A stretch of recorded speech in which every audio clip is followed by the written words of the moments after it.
What? Let's get that out of here. Bucket. Bucket.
Alright, hello everyone.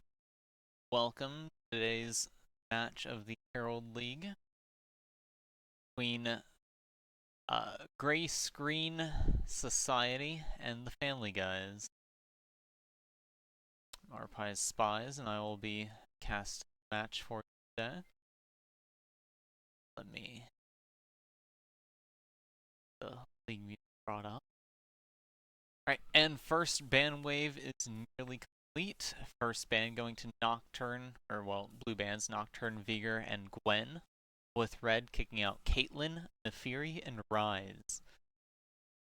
As here comes the B1 pick, hovering Sejuani and the lock. Opting for a pseudo flex pick, although more than likely it'll be jungle. However, I am unfamiliar with either of these teams, and I don't want to call these things prematurely, as the Family Guys will respond with a Fiddlesticks Engine pick.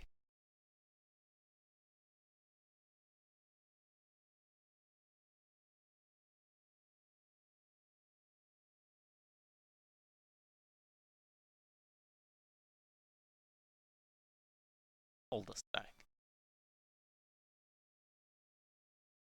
Actually, that bad. Okay. Stream looks fine. Alright. B2 pick coming out, Jinx, and B3 Thresh. Solid bot lane. Thresh providing escapes for the Jinx should they be needed.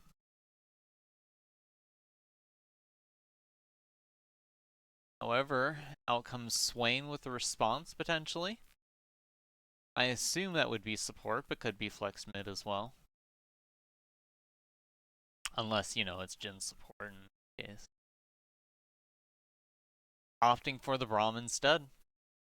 Braum's shield able to block the initial damage of Jinx's Super Mega Death Rocket, but not the splash.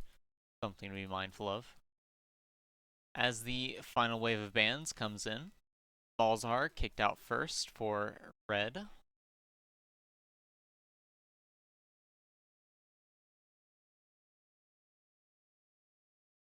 Heck, why does my mouse keep glowing?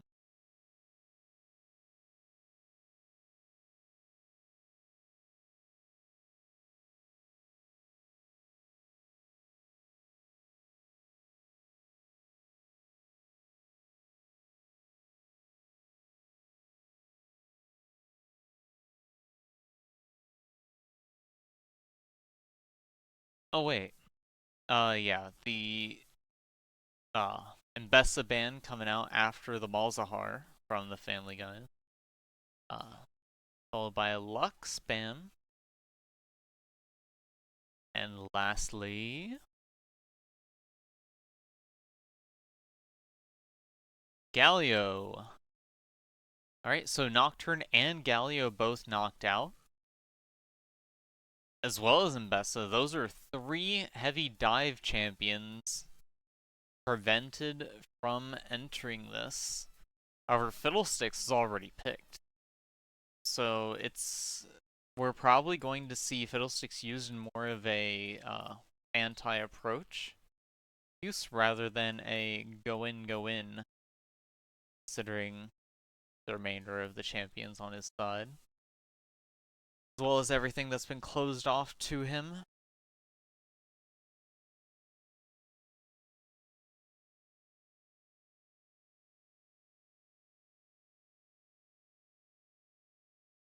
There's the Vex lock-in for B4. Vex into Xerath.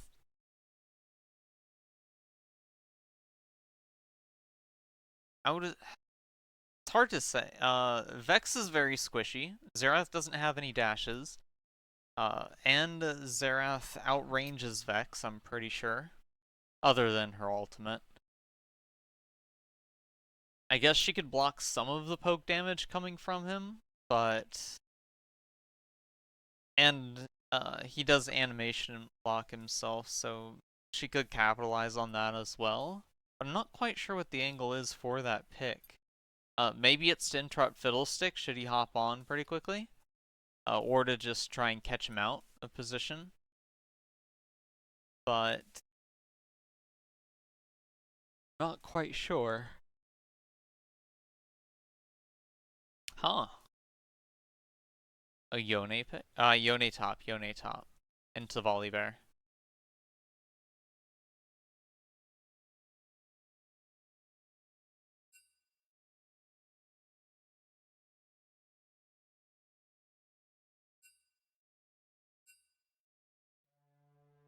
As we head into the actual draft here.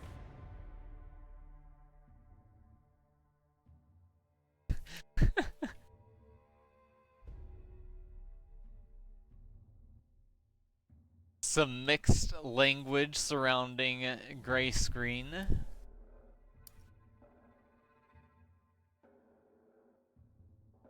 We'll see how they hold up. Just a reminder that gray screen is blue for this game 1.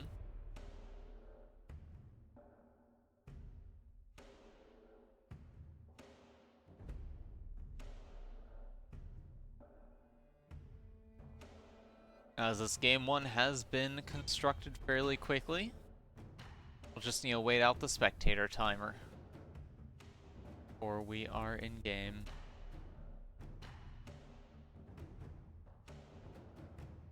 As well as Thresh deciding on fast. Wait. No, it's only runes. Sorry. PTSD.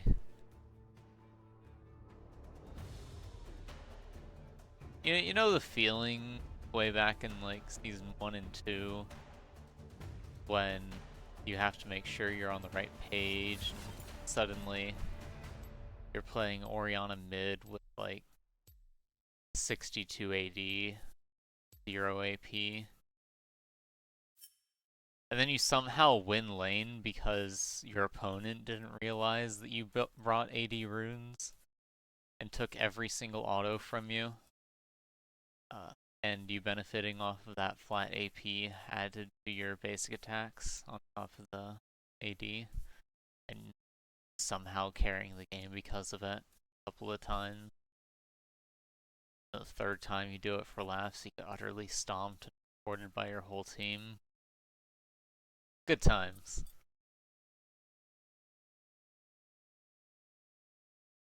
Alright, composition analysis moment. We got Jinx and Thresh, solid bot lane into a Jhin and Braum. Braum able to block a lot of attacks from Jhin or Thresh. Over Jhin being immobile and Thresh being the powerhouse he is, could make it a bit dangerous for Red Team's bot lane. Fiddlesticks being the jungler also means that you could probably expect little jungle presence in the bot, unless there's a massive overextension and mistimings on jungle pathing tracking. Unsure if that is actually a Sejuani top and Volibear jungle. I would assume that it's supposed to be the other way around.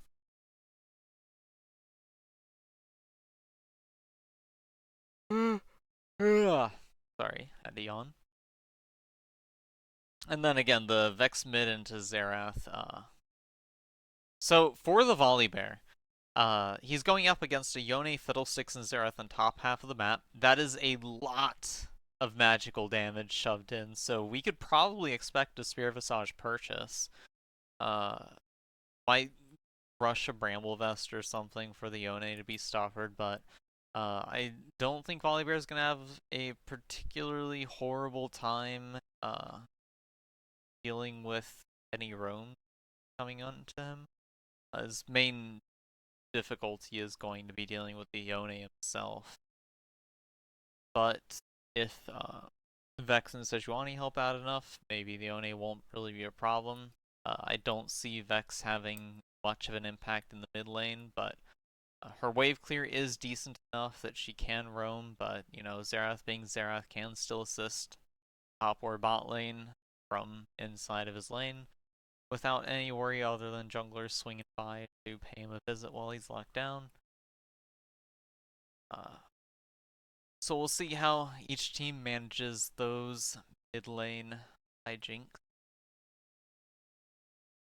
And for the junglers, Fiddlesticks is going to take some time to have any relevance. Could get carried away and snowball the game pretty quickly. If he does manage to find his entry points. I feel that blue is not quite squishy enough for Jhin to be able to capitalize on this easily. If Sejuani is shut down, however, that could be working for red side.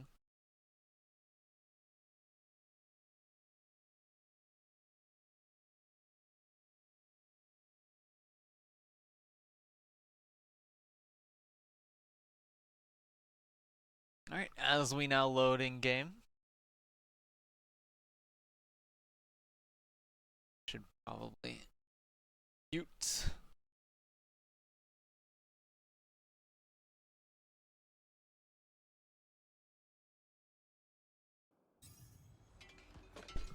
As the game is underway.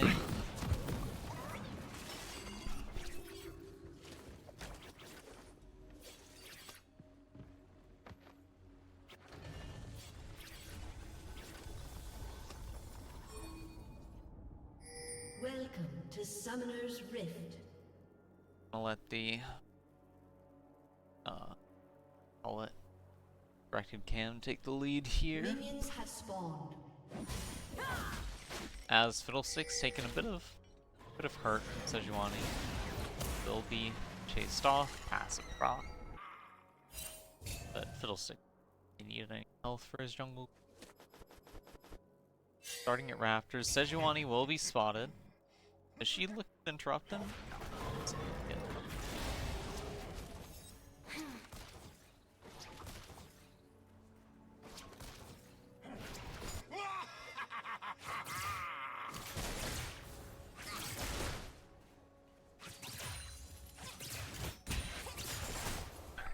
not much aggression action early. Kill this. Yone looking to land that Q3, will successfully do so. Lethal tempo is stopped. But Yone taking some more damage than they would have liked. Both top laners having Doran's shield.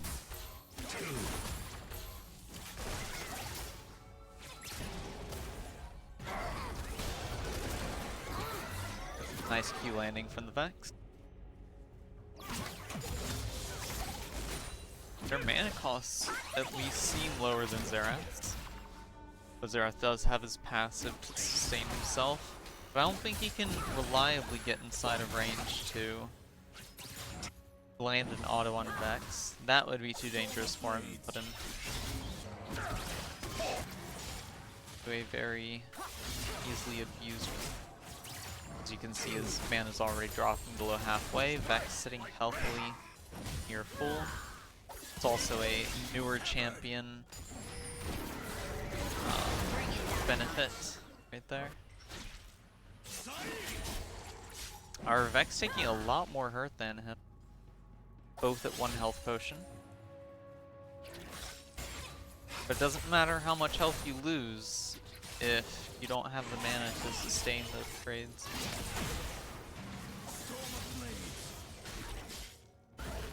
And it is a Sejuani top side.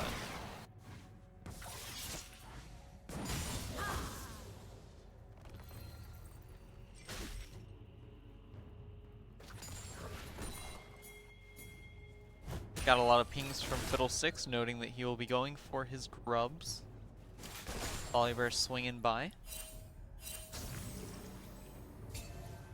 Fiddlesticks successfully taking the grub. As Volley heads back bot. Walking over the vision. Sejuani's struggling a bit there, out of mana, low on health. Bad trade would spell her death.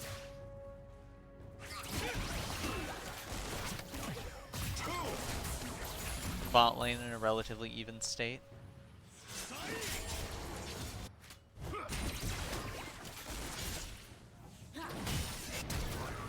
Ooh, flash out for Xerath for the mid lane.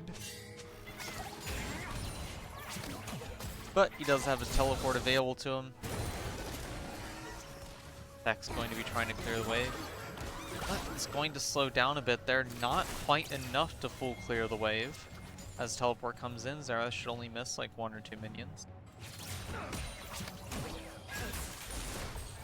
As Fiddlesticks is looking to chase down the Vex, but her passive is fully charged, will be able to fear him. Out comes the trade of fears. And comes the refall.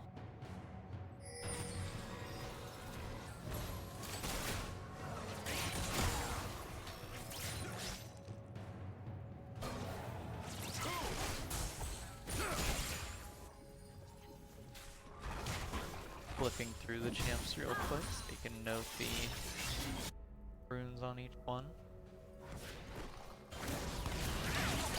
Coup de grace on Xerath.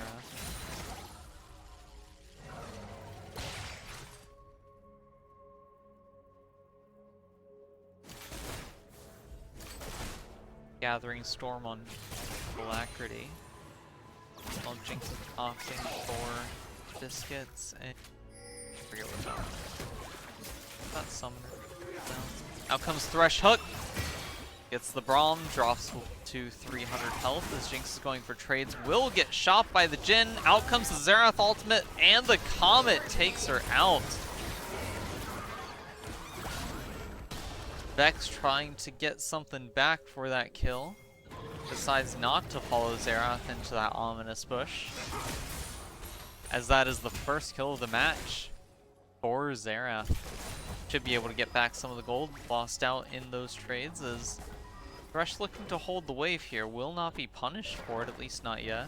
Taking a lot of health damage. There's the Q, will miss, and Jinx back in time. Oh no. Ah, fine. Didn't dare step up. Azera should be able to recall here. Ooh, Jhin recall stunned. Stopped. Overcomes Volibear, not spotted. But the bot laners are back. He'll be out.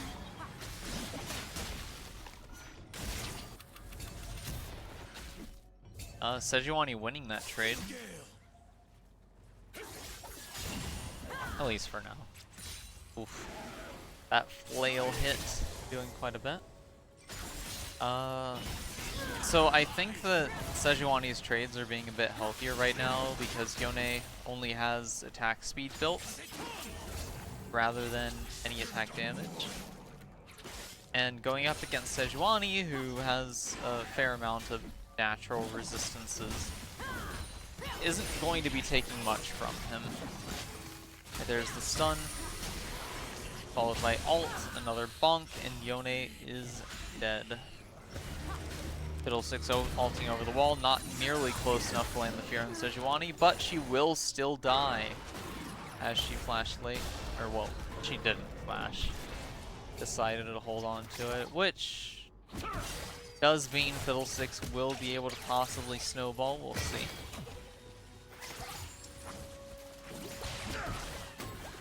As he does have enough gold for a blasting.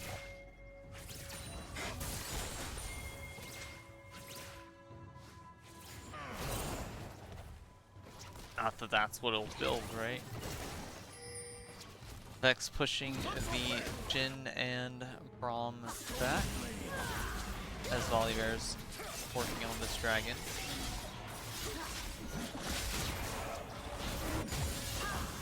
It is a Chemtech dragon. Fiddlesticks working his way to Grubs because he knows the dragon's lost.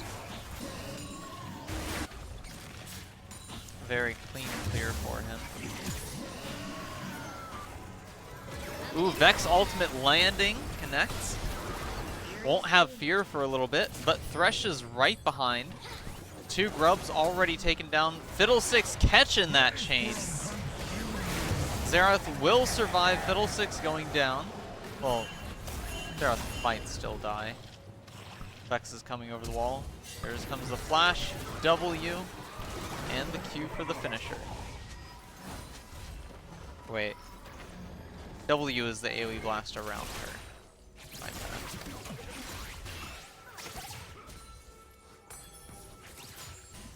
Alright, as Yone has got his back up against the tower, but no minion waves to do anything with. Jinx getting some solo XP down on the bot side.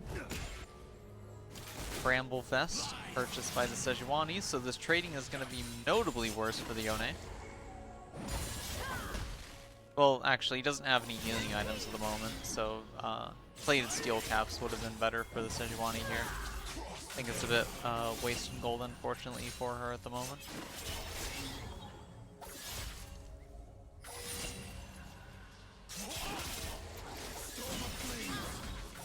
His ultimate is charged. Q3 is into her, just inside tower range, will be killed with her ultimate. So did get a kill, and decides to go for the Vampiric Scepter, which does mean the Bramble will finally start working.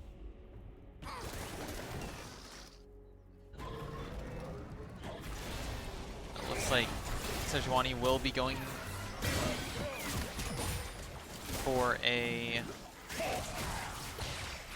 whatchamacallit? Winter something? Thimblewinter.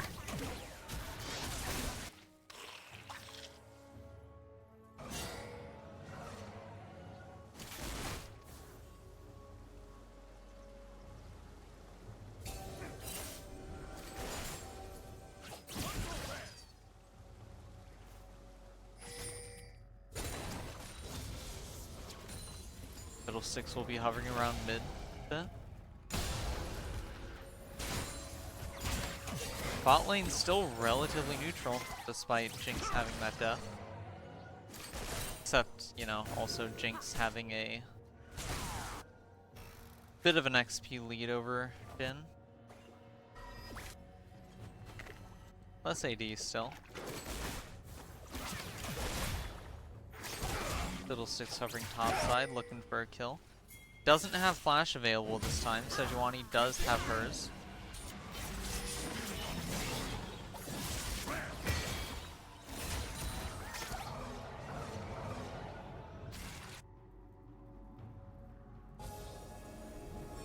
something not passing the smell test for Sejuani. So she's playing a bit careful.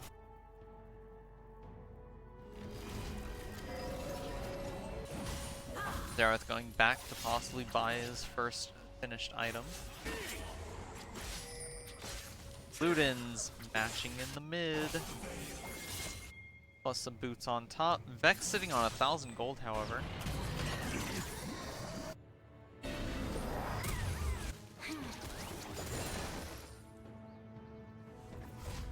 Fiddlesticks' Wraith still hovering that top end.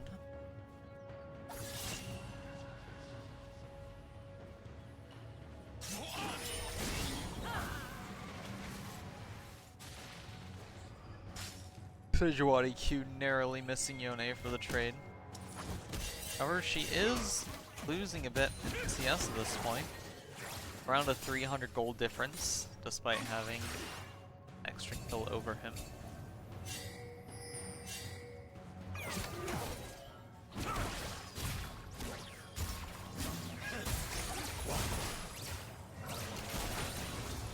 Next dragon up in 25 seconds. Terror won't be up for just over 2 minutes. As Fiddlesticks ulting in, hits the Vex and Volibear together. There comes the fear, there comes the Q. Fresh hook landing onto Jhin, but Jin's ally is coming down to provide support. Bit of an overextension. Will lead to the death of both bot laners, I'd suspect. Slow, Brute misses. Last hit just enough to finish off Thresh. As the Hextech Dragon is now up. Fiddlesticks going to take it. Will die fairly quickly.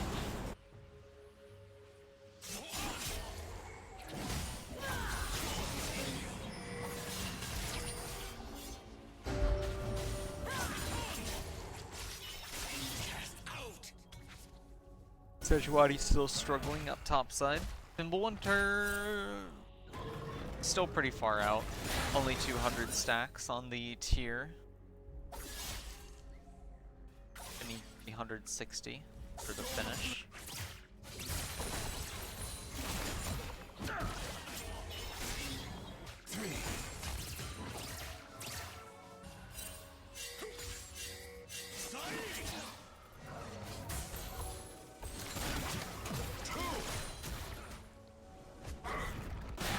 Jinx kinda just tickling the Jhin with the rockets right there.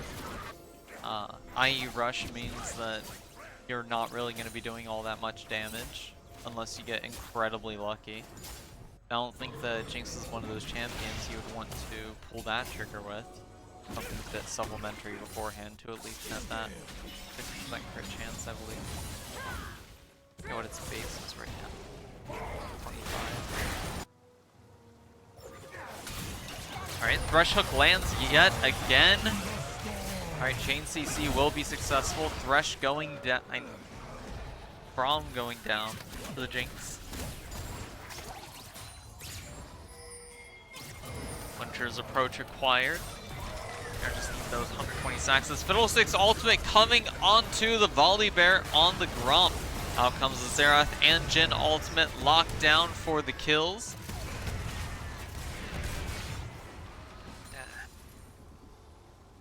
Sorry, I was sloppy with the... Yone taking his reset, has Blade of the Ruined King right now. Sejuani's going to be hurting a lot more and more from here on out. No amount of shielding or armor mitigation going to help her with this, frankly.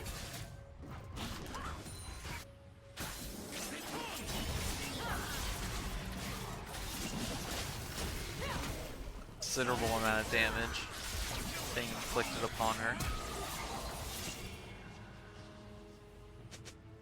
Nasty stuff, man. Just a Bork and Berserker shoe. Sejuani doesn't really have a fully finished first item yet, but, and you know, she is a tank. All that damage would have killed most other champions from the Yone. As Fiddlesticks coming up top, looking for that in-lane gank.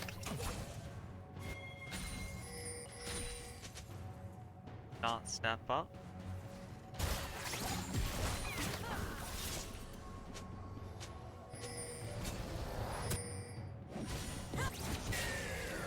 As out comes the Fiddlesticks ultimate into the Yone knockout for the kill. That is Yone's second take, or third takedown, second kill. As here comes the Jhin and Xerath lockdown. So much damage onto the Jinx. Flashes late to avoid the last Xerath ult. As the Family Guys is just destroying this phase of the game thus far. Volibear does manage to net a kill, but will go down shortly thereafter to the Fiddlesticks.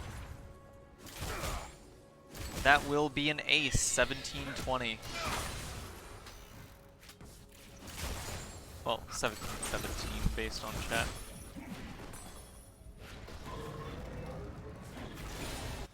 With a 4,000 gold lead.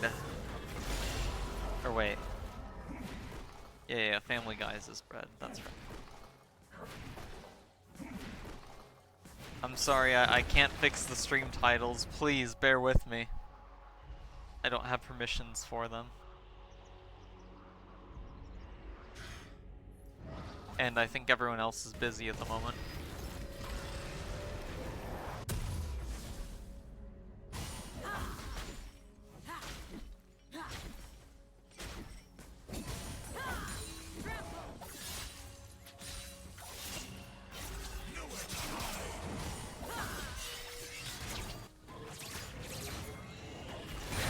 Fiddlesticks ultimate on the bot side will stop very short.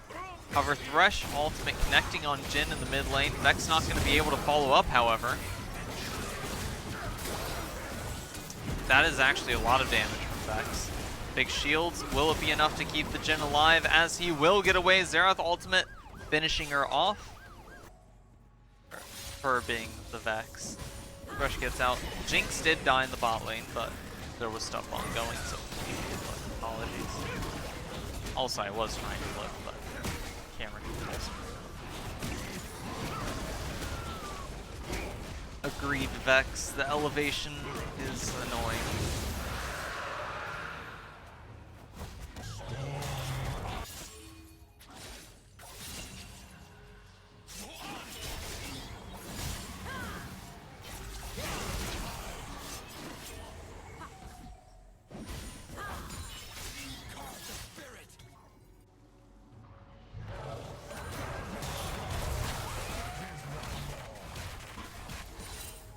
As the Family Guys is slowly expanding the lead.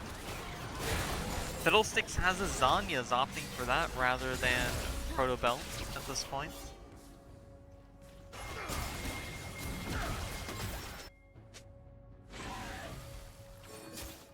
Fiddlesticks and Braum running to top side, lots of pings coming out.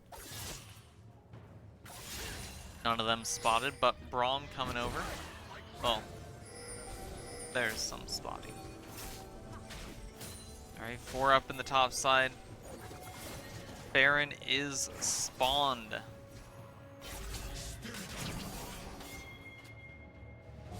What will happen here? Just under 4 minutes with the dragon. Wait, Xerath ultimate coming out? Attacking the Jinx. Will die.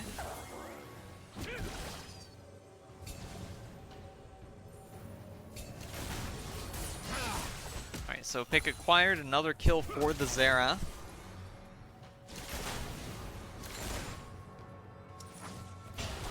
There are currently 6 Fiddlesticks on the map.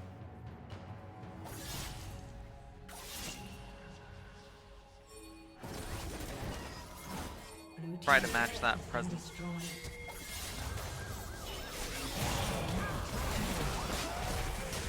As Yone gonna be taking a beating between the Volibear and Sejuani. Fiddlesticks coming to assist. Volibear ultimate comes out, and he will be forced to flash to escape as the damage is just too much for him.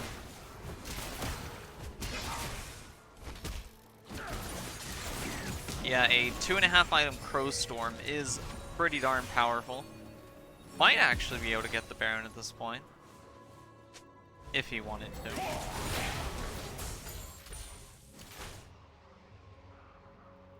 Dragon up in 2.5 minutes. Almost every outer turret is now dead. On to the inners for the family, guys.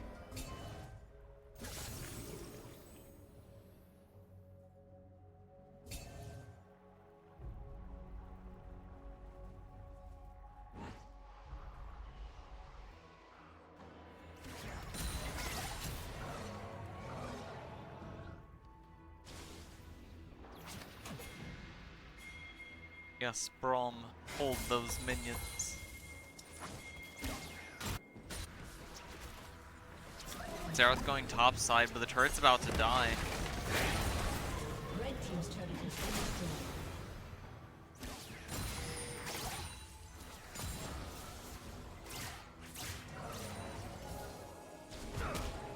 Will be spotted. Fiddlesticks rushing bot. Yone backing off.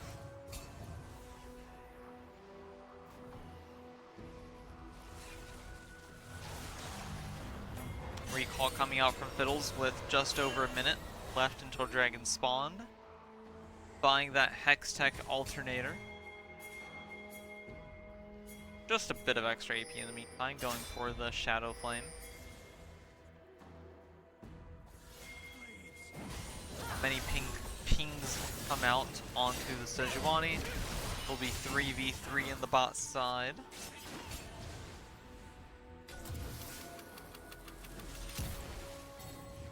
Volibear on 2 items at the moment. Xerath also nearing his 3rd.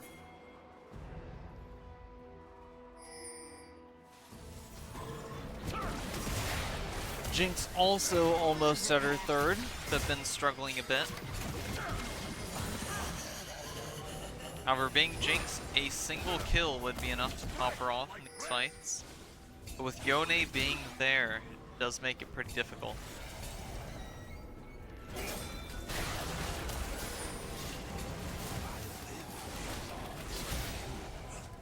Also, her crit chance is at 50%, I believe. Alright, here comes some engagement.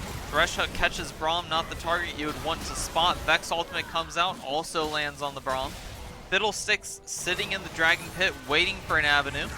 Sejuani blocked off. Fear will land onto the Thresh, who will be taken out. Jinx annihilated by the Xerath ult. Sejuani tries to escape, will not. Vex trying to put a bit of hurt, but nothing to come of it, as she will go down. Triple kill for the Xerath. Ace number 2, 24-30.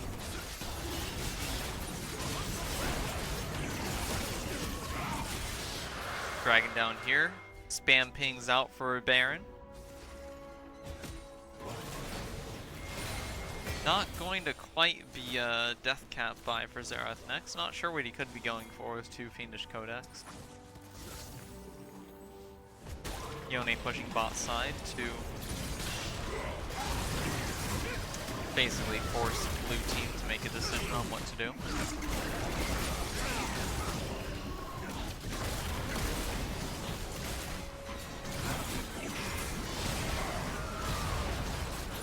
Super Mega Death Rocket does land, but will not kill.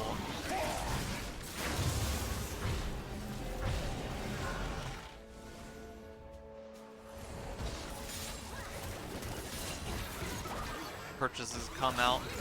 Braum opting for 2 cloth shields. Collector for the Jhin. Or was that LDR? As Vex going down single-handedly to Yone. Had a bit of a rough start, but Yone be Yoneing.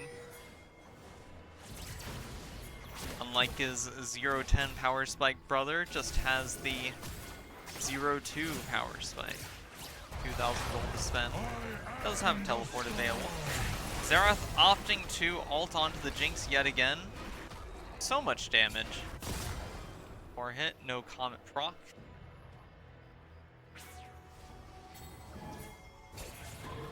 But is Jinx safe? Not quite. as the Q lands. Fiddlesticks ultimate under the tower. Here comes Volibear, only to get blocked with the Zanyas.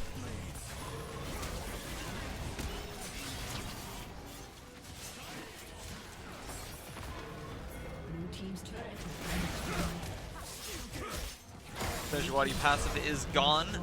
Hold on. Vex going for a solo play onto the Jhin. Makes sense, has only one shot left in his gun, not gonna quite be enough to do much with. But Fiddlesticks rounding over, lands the silence. Vex ult not going to be really doing all that much if you don't have the fear to follow up with into a Fiddlesticks. Just bringing yourself further into the drain as Yone ult goes wide, but it doesn't matter. Well, it kind of did. Didn't have enough to finish her off without it.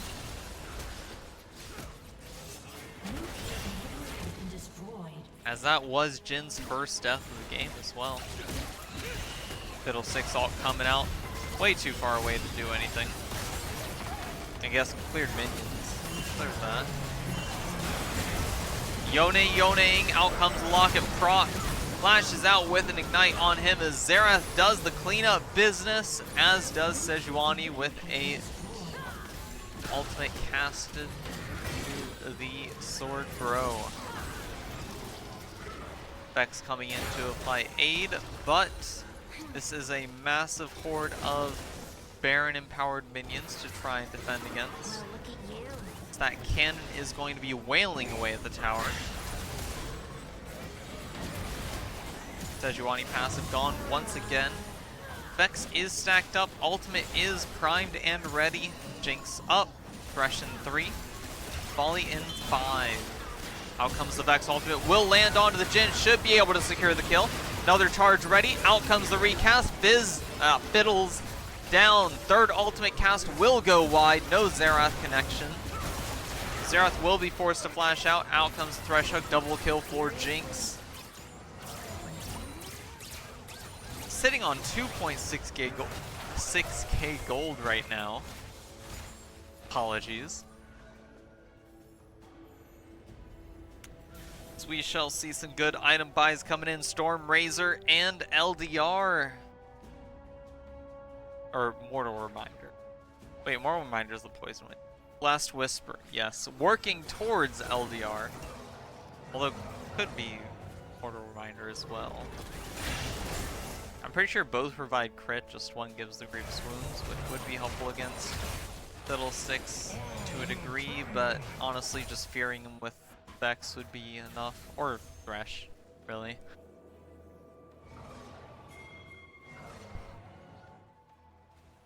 Like, if you can immediately interrupt...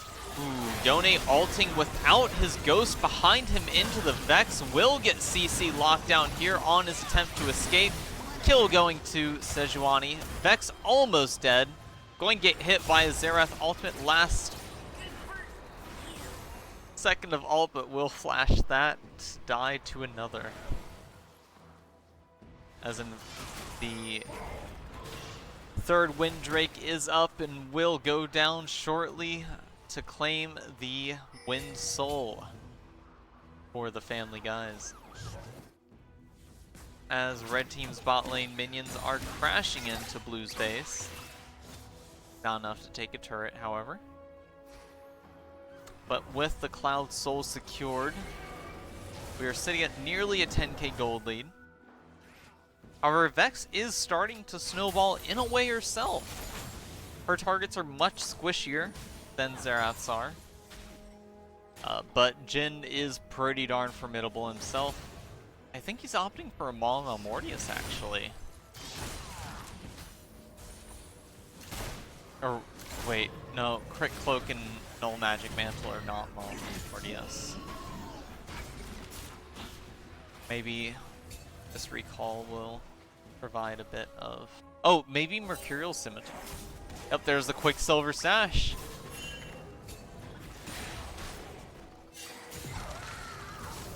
Now as soon as Vex jumps in, he can run away. Still lose like 90% of his health, if not more. Alright, Jinx managing to survive right there.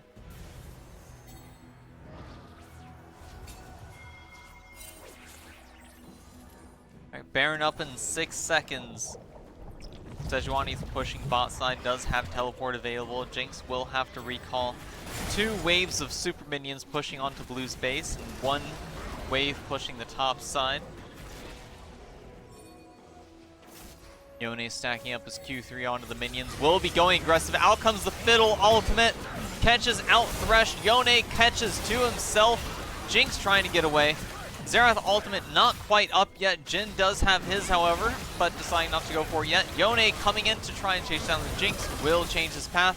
Volibear just kind of standing there waiting for Fiddle's Zhonya's to leave. Jinx managing to take out Xerath in point blank range. Volibear ult coming out for naught. Vex getting out with almost no health. Teleport coming in from Yone to push the bot side. Does not have Baron, so no Baron empowered minions. Inhibitor will be up. Ooh. Not as much damage as I would expect from the Vex on Yone. Wait, how much magic resist does he have? Only 70. Vex getting melted pretty quickly after that knockup. Thresh to go down here soon.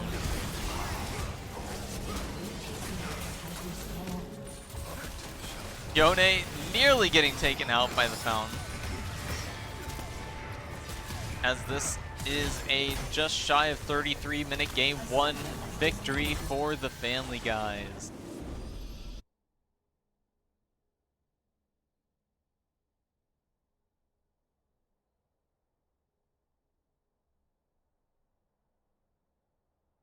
Here's the stat screen for everybody as we move on. We shall see whether Gray's screen will decide to swap sides. And it does not look like it. And the draft for Game 2 is already underway as well.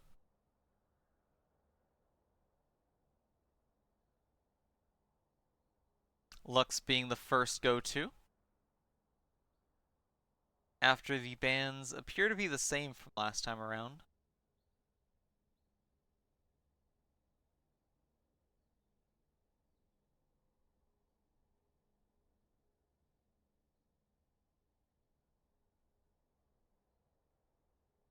As we see a Hecarim pick for Red 1. Looking for some momentous movement there, as well as the Ahri lock. Safe mid lane combined with a fair map presence value jungler. Maokai coming in for a blue second pick alongside Kai'Sa. Unsure if that will be support jungle or top Maokai.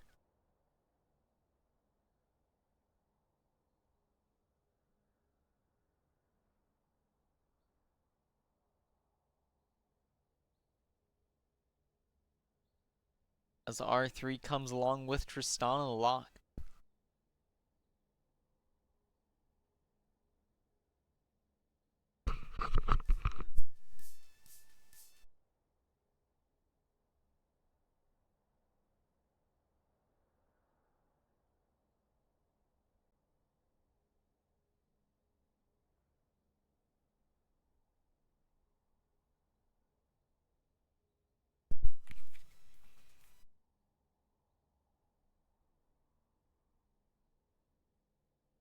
As ban wave 2 begins, we see same bans thus far, Nefiri and Bessa.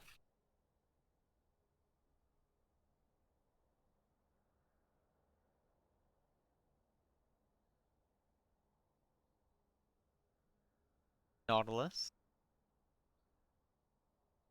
Nautilus locked. And Seraphine for the final ban.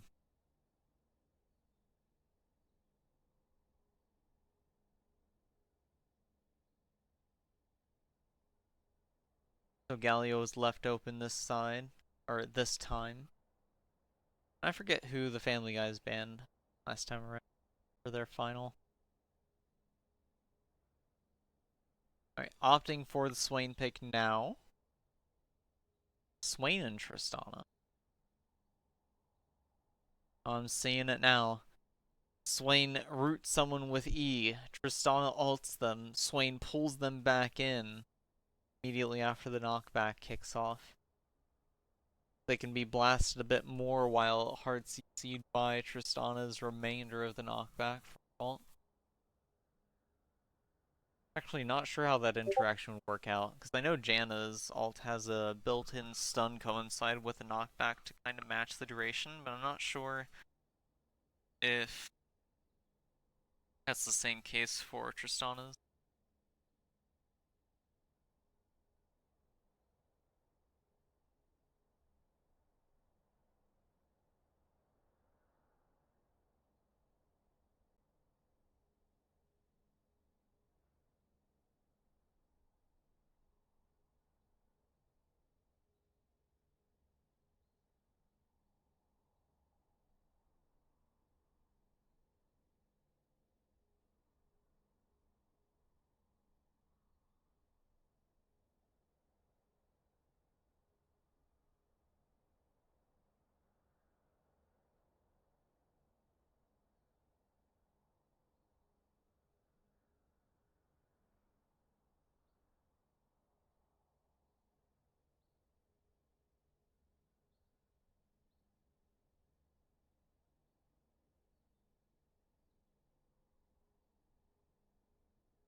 Alright, Tarek and Darius being the last... Whoa. Interesting. And a Wukong pick.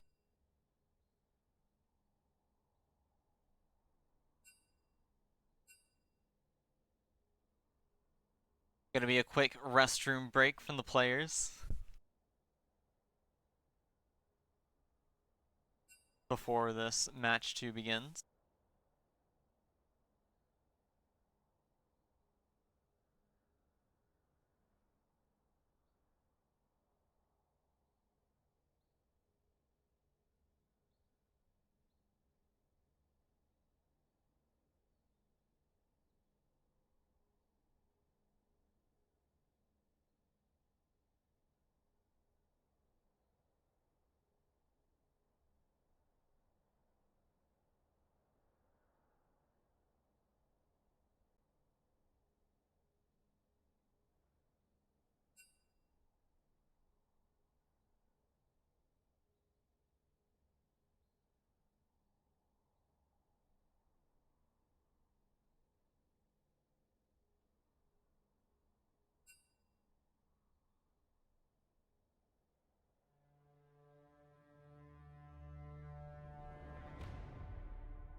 I mean, if you'd like to join into co-caster, you're free to do so. Voice chat channel has been open, so.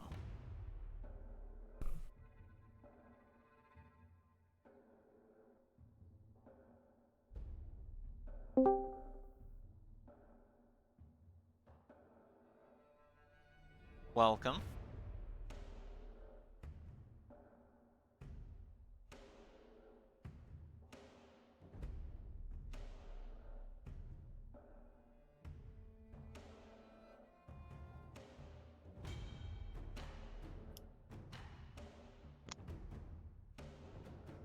There we go. Can you hear me?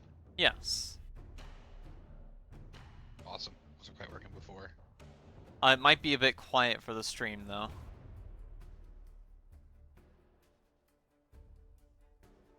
I wish I could do something to boost it, but this is about as loud as it. Oh wait, Okay. hold on. I can make it louder. Gotcha. There we go. Hopefully this will be a little better. Yes, that is much better. Nice. Remind me how to enunciate your name once again. Leche. Leche. Got it. So it's like lychee, except with Leche. A instead. It's like lychee except pronounced differently. Yes, exactly. Are you just gonna, for me to see it, are you just gonna screen share Discord? Or sorry, screen share League of Yeah, I can Legends in screen Discord? share. Alright. It's whatever you want, really. Well, I love League of Legends. I love League of Legends. So how you feeling about these two drafts coming? Who won? I wasn't watching the end of game one. I had to take a call. Who won game one? The Family Guys won game one. It Ooh. was so top lane, the Sejuani into the Yone. It started off like alright for the Sejuani, but eventually her damage just couldn't really keep up, and I think that she opted into a Bramble Vest fairly early. Uh, However, the Yone getting a dagger for his early buy early on, I also think wasn't really all that beneficial for him, since it was kind of like 1,000 paper cuts he had to deal against her at that point. Uh, and funny enough, opting into a Vampiric Scepter also didn't really hurt him all that much because, you know, he just used his shield to block the damage return from it. And then eventually Fiddlestick stopped by top side, and just a host of not really great for her. I just looking at this draft. Sorry, real quick. Because we don't have that much time. The Darius, if I remember right, from the draft that I was watching, I think it was like the fifth Darius R5, which seems a little crazy because my info may be out of date, but like my premier counter pick into Darius is Maokai. There is not like a easier matchup in the game than playing Maokai into Darius. When he Qs, you W him, and then once his Q finishes, you Q so that he's away, and nothing you can do. If you're really sick with it, then you can like try to W his E and stuff. But that's not even necessary. Especially if you go like phase rush. He can never stick on you for that long, and the later the game goes, the more and more damage you deal. So that R5 Darius seems really interesting because also I'm just like the longer the game goes, I'm thinking, and it's like, well, he's also going into Lux, and Lux can just throw down her E and maybe even bind him if he ever tries to get on her in a side lane. So I don't really feel like Darius is in a good spot in either side lane. That R5 was really strange to me. Um, Especially like if his duels end up going long against like a Taric who's just going to be ulting. That feels a bit weird.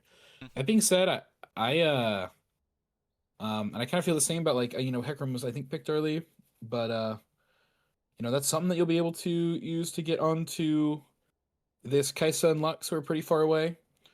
But yeah, I feel like the Darius was a really weird pick.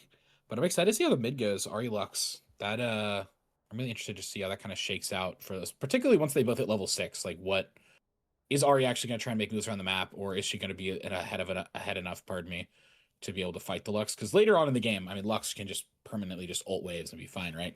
If she doesn't want to interact with Ari, she won't have to. Yeah, and But I feel that even before level 6, it kind of depends on how the Lux handles the lane, because, you know, she has longer absolutely, attack yeah. range than Ahri, and her E is basically free damage. That coincided, or is basically just going to be tested against the health sustain that Ahri's passive provides her. I feel that in most situations, the Lux should be able to beat the Ahri in the early game, but later on, it's going to be an issue for her. Welcome yeah, to I think Summer's Rift. some of the advantages are Lux. If she doesn't want to interact, she doesn't really have to. Um, Especially once she gets like that lost chapter in level 6, right? She really can just clear waves, instantly recall if she has to. Miss like a minion or two maybe, but that's better than getting killed by the Ahri. Yep. And now I was saying that Maokai feels really good here top lane. I don't really like this ghost from Darius. I don't think anybody's ever taking any additional damage from that ghost. And he takes a turret shot. And this is, new season, man. Minions come 30 seconds earlier. That's just a turret shot he's gonna have to wear on the chin. I don't love the grasp. I think it's pretty good for laning, but in this matchup, I really like phase rush. I think it makes it really easy. But either way, I think the way that you can outplay this is Maokai. You do have to kind of get an extra level, so you have W and Q. But Otherwise, you can't really avoid the bulk of Darius's damage. Otherwise, dude, you know what? If Darius gets to auto you 5 times, no matter what character you're playing, you're probably dead, right? Yeah. Yeah. So, yeah. But I mean, like, yeah. Maokai Q even too. The knockback if he's too close and just the slow. are both super, super strong. So, I mean, Valkyrie's literally my, like, if I see Darius, I instantly pick it. So it's kind of interesting that he chose that. But either way, you know, maybe he's just got that sauce, man. If you got that sauce, you know, so what, right? Darius almost level 2. Yeah, he's gonna get level 2, which means he's gonna have Q. Woo! Tattered Pages decides to go with the Flash to avoid it, which I think was worth it there, trading the Flash, and then Tattered Pages can hold the wave right here, get level 2, and I mean, look at how low Darius is. Tattered Pages is gonna be able to all in as soon as he gets W, and he'll be fine, because he's also gonna get that HP boost. And like he decided to kill early. The wave is huge. Girls Hate Me is now level 3, so you have to be a little careful about it, but honestly, I'm liking a lot where this is for Maokai. Yeah, and he just, he can't preemptively go in with his W onto the Darius, because then he's just kind of asking to get queued afterwards, full chain. So he still has to get careful, even though he's low, even though the Darius is relatively low. Yeah, you kind of have to wait for the Darius to fuck up, but it works because like you know Darius players, man. They're all one fucking thing. Yeah. Like right here, Darius, look at how low he is, man. Next time that Q is up from Maokai, he can just straight up kill him if he really wants to. Oh, he's just gonna go for it now. He's going in. The Q's right there. That's the damage I was talking about, man. Good healing from Girls Hate Me, though. Yep. He's gonna be able to get out. No grasp proc. Look, that could have been the difference of can a little earlier, but yeah, that's the downside of trying to initiate with the kill. Oh, there we go. That's what I'm talking about, man. Anytime you see Darius press Q, use W. It's actually, it feels so free that you're like, there has to be something wrong, but it's just that free. That being said, he went in on a bad timer. We know what time the junglers come out of their jungle, and Hecarim's a faster clear than normal, so he does pick up that kill. But so far, so good for Maokai. Maokai opting to buy a tier first. Ooh, really gotta play. Flash E from Steffi and Colt 45, 653. Gets the kill bot lane. I really do like the to see a Taric pick. Into Tristana and Swain, I feel like it's one of those weird lane matchups that you kind of don't dislike it, because even though Swain is really strong close range, Taric is like one of the best freaking early game champions in close range. Target's so funny because that champ, dude, is such like a late game scaling character. But if you're in lane against a Taric, and you like just kind of, if you simplify to just, oh, he's really good late game. Oh, well, there we go. Once again, Maokai. Let's watch this because this is everyone I'm talking about. Darius Qs, UW, you just throw your shit in. It literally doesn't matter, and you just beat the fuck out of him. There's nothing Darius can do, and Darius players aren't used to this, man. They aren't used to, especially a tank, being able to beat them up like this, and so it's so free. It doesn't help there's a full wave of minions attacking the Darius as well. Not at all. But yeah, Tarek is one of those like late game scaling, super late game scaling champs, but if you ever simplify it to that much, you're doing him a huge injustice, because as long as he's auto attacking somebody in lane, this guy is the strongest fucking character in the game, man. Yeah. And he's about to, or one more level and he gets his level 2 heal, which is like one of his biggest breaking points. Honestly, it's kind of sad that he put his 4th skill point into his E. We're watching you, Seffi. Because that's a lot of healing lost right there. 2 stacks into the Swain, nice. Well, 4 actually. And I am interested to see if we're going to see any of those moments where Trist actually jumps in on him. Ooh, and nice binding from the Lux. That's big. Because I want to see how the Taric will respond to it, if he's going to actually be able to land the stun onto the Tristana. Because any sort of hard CC onto Trist when she lands her bomb should be enough to like delay the blast long enough so that she doesn't get that reset for rocket jump. Absolutely right. Especially like you were talking about, especially early game here before she has any attack speed. Yeah, I mean, I don't hate this at all. I like getting some money into the Kai'Sa's pocket. We already got some action up here, but Girls Hate Me with Twitter pages. I don't know if he had the W quite yet, but if he's dead, Girls Hate Me would be dead. But he might be dead anyway, dude. That's what I'm talking about. This Maokai champ is awesome. Nice. Look, dude, sees the Darius Q. You W him. I'm telling you, it's so crazy. It feels like you're playing his passive. Oh my god. He dodges. Oh, dude, this is fucking ridiculous. And Perps takes another turret shot. I'm telling you, this champ is so stupid. And into Darius, it's actually just a free win. Not just into Darius, but the freaking Hecarim too. Every Q cast is just like 4 seconds off of his passive cooldown. Dude, I love this Maokai champ. I love Maokai top, but I feel like he has some bad matchups and you can't just like really easily blind pick him. but the spot that he created here is so perfect. I'm so passionate specifically about this, and already, dude, huge impact up here in the top lane. And, dude, that's echoing across the map. This is not happening because Wukong's living up there, man. Wukong's making plays down on the bot side. They're getting Dragon while Tattered Pages is taking these 1v2 stop. And it's looks like he's gunning for a Fimbulwinter first completed item, just like last match, but in a much better spot where he's actually winning fights, especially a 2v1 fight right there. So he's just going to be putting a massive bridge in between him and Darius that's going to be insurmountable eventually. Yeah, Wukong does have his ult, which means he can kind of party if he wants to. We know how strong this this Maokai is up top lane. So when Grubs come up in about a minute here, I would not be surprised if Wukong decides to stick up here for a little bit and, you know, use his big lead that his Maokai's earned in order to, I mean, just look at this. Look at this, man. He has ult if he really wants to go for it. That Q's going to delay it just by one sequence, but, like, dude, if he really wants to, he can just press R as soon as he loses the 5 blood stacks and kill him. I know I'm a bit of a psychopath, but... I feel like yeah. it's a bit too much health on the Darius at the moment to go under right there. You got no faith in the Maokai Q, that shit's not balanced. I don't know, man. I think that the Darius had to be like around 350 to 400 for it to have been able to kill. You got no faith, and that's fine. That's fine, but either way, this Maokai is putting in work, man. And I do see Wukong pathing down bot, but if he, after Savant play here is after Wolves, you just head up to Dragon. Your Lux is in a pretty good spot. Everyone you have is in a pretty good spot. Ooh, doesn't go for that last auto onto the Swain. I think that would have been a really good trade bot lane. Instead, they're going to have to settle for just all right. And Wukong is coming back up to these Grubs. I like that a lot. He has ult. Maokai has ult. Maokai's ahead. All right, we got a big fight down in the bot lane. Taric using his E to try to slow this down. Shingus Bingus, though. Swain level 6. He's going to be able to keep it. Sephi's going to end up going down. They took a bad fight, but on the other side of the map, their team is going to be getting some positive run. On the bright side, Swain pulled Kaisa out of his W quickly, so he didn't get a second stack. So that is like, what, 23 less health for the Swain? True. Great. Good move. Good motion, guys. Good motion. We're thinking forward. Had a mini panic attack. Got a ding on Discord and thought I didn't change the source. I didn't change the source, but it's okay. Because of the previous time that happened. Oh, here we got to dive, and look, Wukong's just gonna press R, and this ain't even a thing, man. Easy. I don't think he had to flash there, really, No, but he didn't. Great dive. Kaisa stayed that whole time. Now it's just Sephi and Perps. Sephi doesn't have 6 yet. That's actually a pretty important thing if this turns into a big fight. But Hecarim might be overextending.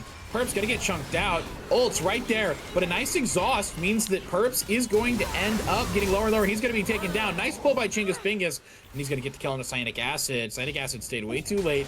He's gonna end up, you know, taking the heat for that. Maokai has ult. He's in the area. I would not hate a play here. That being said, Wukong doesn't have ult.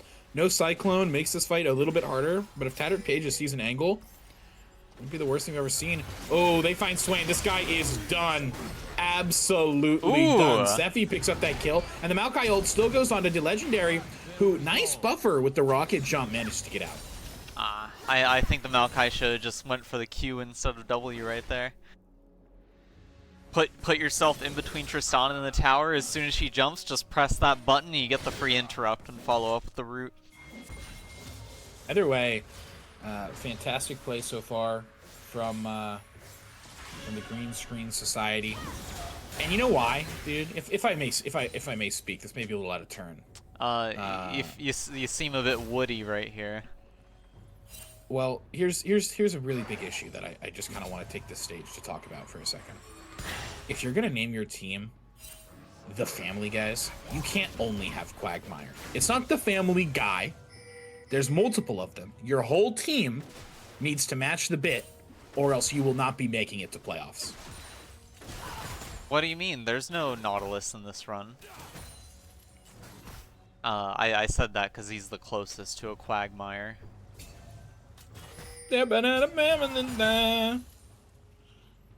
Dude, if it gets to game, that should be our Silver Scrapes for the Herald League, as we play the Family Guy theme instead. Please no. I'll talk to CLT. We'll move it up the chain of command. This is what I mean, man. Look at this shit. I don't know how you could ever want Darius into Maokai. It's literally the easiest matchup in the world. My ass. You can win this matchup against any Darius. You see, at 23 minutes, Darius will kill one person, get his Conqueror stacked, and then he'll be able to one-shot the Maokai. That's the game plan. Not even, man. And once Maokai gets the extra shielding, too, it's just going to get worse. But Maokai, under the turret, does not give a fuck. He's going to hit another Q. Dude, Bramble Smash. You're done, buddy. Yep. And once again, topside Maokai gets a kill, while on the bot side, his team gets second Dragon. And, dude, if you're running Kai'Sa Taric, you are not expecting to be getting those first 2 dragons of the game this easily. Yeah. Ooh, nice avoidance of the E. This guy got motion. Not quite centrifugal, though. Not quite centrifugal. That's once he gets those Qs ramped up. But not quite. Yeah, those 1.5 second cooldown Qs that they feel like. It's always fun to deal with a late game Maokai or Leona. You just get hard CC'd every second. Can barely move. But Taric can also do that. Oh no. That realization. Taric and Maokai together. Someone's not going to be moving after the 24-minute part. Yeah. That's, yeah, Maokai ult plus the Cyclone from Wukong, I think are going to set up a lot of follow-ups we see in Burst. And it's not like you got somebody pretty big who can face check it. I mean, your tankiest member is a Darius, but he's, you know, I know not literally, but he's almost more of like a drain tank and a fighter than a real, you know, honest-to-God true tank, like an Ornn or something like that, or Maokai. So, yeah, I mean, look at this, man. Ooh. Tattered Page's only weakness until his next reset, in which case at that, you've got your tier item, like, almost fully stacked and you're good. Mana might be a bit of an issue if he stays too long, but it's just not going to happen. And look, he Qs, doesn't matter. Yep. Look at this, man. Shit is bullshit. And Darius... Darius... bullshit, I mean, I love it. Okay, there's the heal, 265. Ooh. And it's because Tattered Page has got no mana, bro. He can't W the Qs. Girls Hate Me goes in, but it's after he loses the 5 blood stacks. Absolutely tragic. Nice dodge there by Trip Hazard. Ends up still dying to the RE Flash Charm. Fight's going kind of crazy down here. But you know what, man? All things considered, it's fine. It's nice that Ari gets a kill under her belt, though. But we haven't been talking about mid lane a lot this game. But let's just take a quick look at the numbers down there, bro. That is a 50 CS lead for Trip Hazard. He has 150 CS at 14 minutes. This guy is not in Herald League. This guy's a Chovy Smurf. What the fuck? Yes. Lux is a notoriously difficult champion to CS with. Should be 50 CS lead against Ari, man. Has over 10 CS per minute right now, by the way. Wild. Wild. What's the gold lead? How does that actually like represent the gold lead? About Up 500. And you know what? That would have been 800 earlier because of the before the kill. But you know what? That's kind of how Ari works, man. You try and get those kills, get the advantage. Bot lane, Chingus Bingus gets the last hit on Sephi. Nice pull there. It's just gonna make Cyanic Acid have to question himself a little bit more. Now we got to start thinking about this lane swap situation. We got to get our... we're at the point now where it's like, yeah, I know you queued a bot lane, but it's time you head up to the mid lane. We need you at this Herald play in like 15 seconds. We need you and your support near there. Sephi was going towards bot lane, but... oh, did he hear my voice? Did Seth hear my voice? He did. He's headed up mid. I would also say it's a good idea to bring blue side's bot lane down to mid, because I feel that Swain is much more exposed as a support in mid lane than he is in the bot lane by far, and there's a lot of champions that can abuse him for that. And he's only got a Rylai's at this point. He's not very beefy. Tristana does have a collector. She will be a bit scary, but I feel that you know, with how beefed up Maokai is right now and how well Maokai will work with Taric, the sooner they do get to mid, the better. Yes. That's honestly save his life. If I were the Hecarim, probably ult right there to block the root, and you get the Lux kill. Oh, Perps, barely having Scorch is not going to be enough. Quagmire goes in.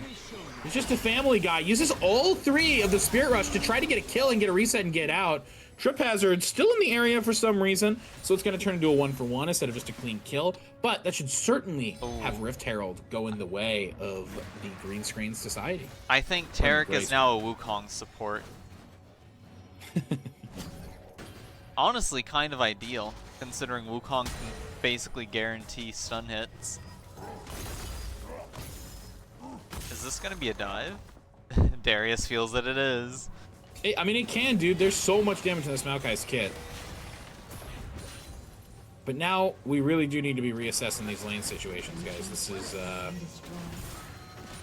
I mean, yeah, both Kais. these teams. Okay, Lux is coming down. There's that. And Kaiser needs to Maybe? walk him in. Dude, no! It's fine. Well, I It's guess okay. there Lux is a can lane just perma clear mid assessment. wave. I guess there is a lane assessment right here. Yeah. Ahri's up top. She doesn't have TP, which means she can't join this fight. Tattered Pages does. So if this ends up being a real honest-to-God fight around this third dragon of the game, Tattered Pages is going to be the one who can actually be here. Right. Ahri It's going to moving get started, down. but with the double reset, it's not going to be able to happen. Yeah. Also, with Ahri moving down, the top wave is pushing in towards red side. Yeah. Really fantastic. I want to shout out Colt45653. I don't even know if necessarily you can credit him with all of this, but it's normally just the jungler that you go like, yeah, you know, great. Oh my god, this actually is going to turn into a lot more with the Tart stun, and in comes the Kaisa!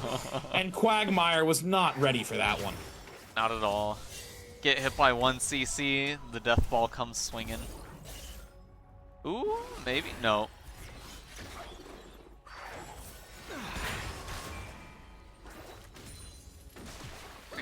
Any hard CC landed here is basically death, and you see Wukong here hovering, looking for something. There's the bait. Taric looking to Bastion. Don't think the Wukong was spotted there, though.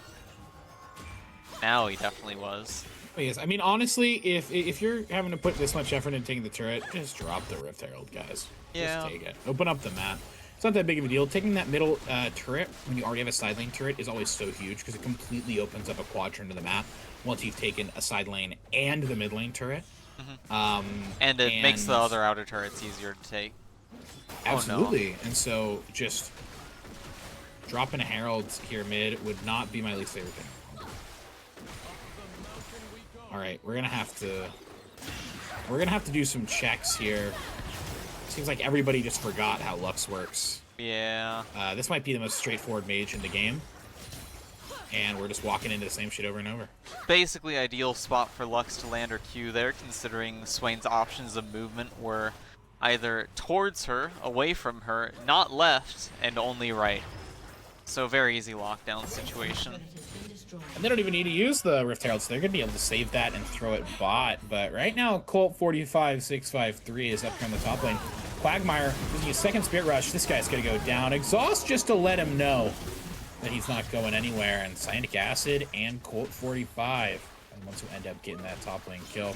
And maybe they're going to be able to use the Herald for like this tier 2 inside, because now we've got Tattered Pages and Sephi in the bottom lane whacking away on that turret. Yes, we do. Should go down pretty quickly because Taric is an absolute turret massacring god. The Kaisa gets taken out. Cyanic Acid, yeah. If you're an AD, look at the vision as well. Can you, like, if you hit F1 real quick, look at the vision up there, man. There's nothing. You got nothing, and you're about to start hitting tier 2 as the AD. Get your ass to the mid lane where you belong and farm your CS, bro. Yeah, but you see, there's a bit of an issue. AD carries don't look at death timers. No, they don't look at anything except for the 6 minions in front of them. Yes. Or sometimes the 8 minions in front of them. And then they clap their hands. So I love this build itemization from Tattered Pages, the Frozen Heart. The only AP on the enemy team is this Ahri and the Swain. Right now, Ahri is pretty far behind and going like flat, or just kind of going something burstier. She's not going to be dealing damage to you. And you're slowing the attack speed of Hecarim, Darius, and Tristana.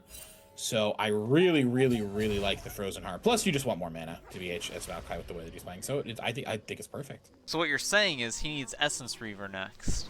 I'm saying that he needs Essence Reaver right now. Like that should have been the first item, but you know we're past that. Essence Reaver Monamune. Dude, think about it. I could hear in your brain something click when you said that. So, hold on. Hunter Pages, though, pretty low mana for this fight if it goes too long. He's going to be able to out-heal like all of this. Big stun there from the Lux, and Hecarim gets taken down. It ain't even a thing. This game is looking pretty decisive for GSS. And with Hextech Soul, this is only going to get worse. And that 4th dragon of the game is spawning in about 60 seconds. The damage from the Lux E chunking out 1/3 of Swain's health. You see Baron pushing topside all alone. Maokai going over to support it. I don't even know when the heck they set it down.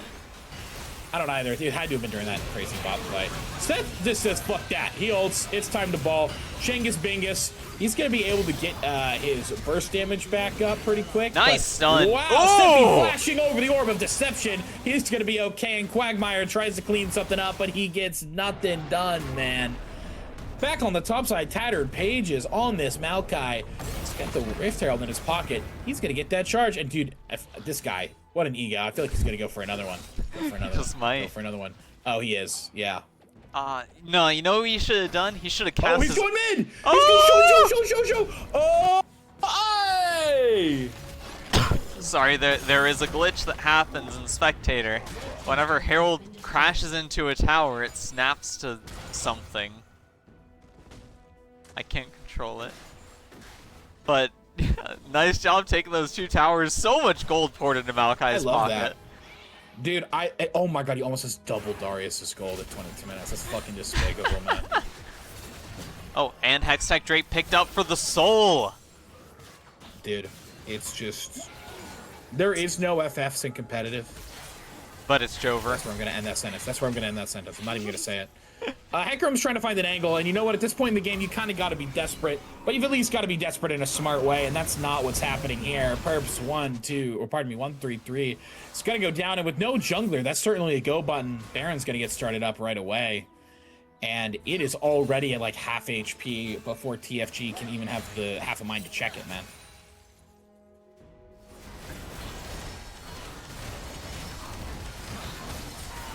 So, Baron down 23 minutes with that Hextech Dragon.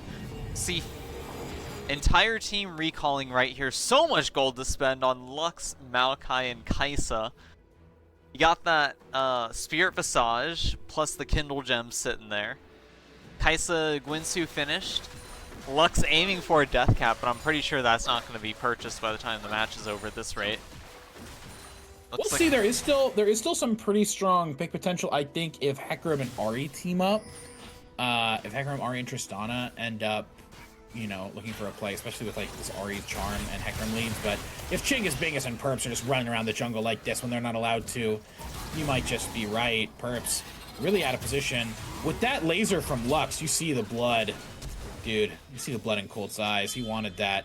When did the gore patch get added? And now I don't really think we're setting up our lanes for sieges super well here, but we've still got some time left on Baron. We've got almost 2 minutes. So bot wave is taking its damn time, but we can play mid and top pretty easily here. Maokai really should keep the top wave good, but they're going to put all their eggs in a mid. Oh, Maokai just realized he had fucked up. Yeah. Hecarim is looking for a flank angle here. He knows that's really the only way he can possibly disrupt anything. He has to use his ulti out to the right to try and get out. But down here, we got to fight. Tristana uses the rocket jump to try to evade and escape some Lux damage. She does successfully. Quagmire having used the Spirit Rush is going to make this next defense hard. They just have to do this textbook, man. Hecarim is bot side, so what? Just keep Baron on your top lane minions, on your mid lane minions. Siege this really straightforward, really traditionally, and you'll be fine. Nice Swain hook coming out, but not going to really do all that much, as it's the cannon minion you want to be able to focus on here. And there you go. Mid turret's down. Now inhib's just a matter of time. Tattered Pages has the top turret as well. Hecarim is having to give up his flank position because of how dire this is getting. And Taric uses his ultimate. Perp trying to go into the fight, but he's not doing anything. Cyanic on the side might be getting caught out, but he's far enough ahead. He doesn't have to worry about it. Chingus Bingus still alive. Has a big demon flare here. He's going to be able to get it off, but it's not enough damage. Tristana thinks she has it for just a second. Maybe dancing on the edge of a blade there and almost making it out alive. Now Perps, if you want to make anything happen, you've got to go for the waves. They don't have Baron anymore. The waves are killable, but the first Nexus turret's going to go down. Pardon me, when I said they don't have Baron anymore, I lied, but it's going away soon. But Perps, with that Baron up, it's going to be impossible for him to ever touch those waves. He's just going to get bounced around like he's an 8-year-old at a birthday party at a bouncy house. And that's it, bro. Gonna go 1-1. Tarek surviving those two base towers hitting him simultaneously. Pretty nutty for as long as he did. That will be 26 minutes for game 2. We are now 1-1. Holy moly. A moly that just so happens to be holy indeed. So yeah, talking about the way that game went out a little bit, you know, if you just look at like the score lines, you're always going to kind of want to blame how bad that top matchup went. But in draft, I don't know why we picked it. But even then, it's not like top was demanding a lot of jungle attention or anything like that. Maokai was in the 1v2s was like winning the 1v2s. So really on the bottom side of the map, I feel like I don't know if it was just the massive lead that the Lux had mid and how she was able to save everything, but thankfully due to Fearless, this is gonna be mixed up. And Family Guys are back on blue side. You say back on, but they were red side this whole time. Family Guys are on blue side. Yes.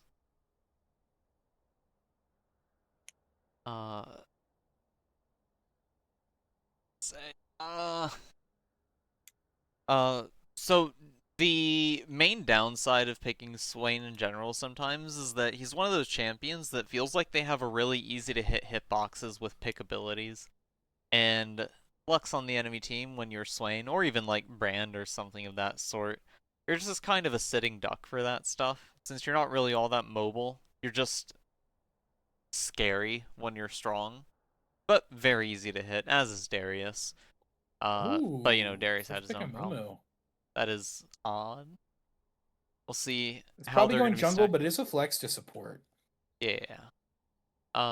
I'm always interested to see whether the Amumu picks are going to be to abuse his passive on a team of AP champions, or just to tank it and be an absolute menace with the CC lockdown. Because the curse of the Sad Mummy damage amplification is honestly very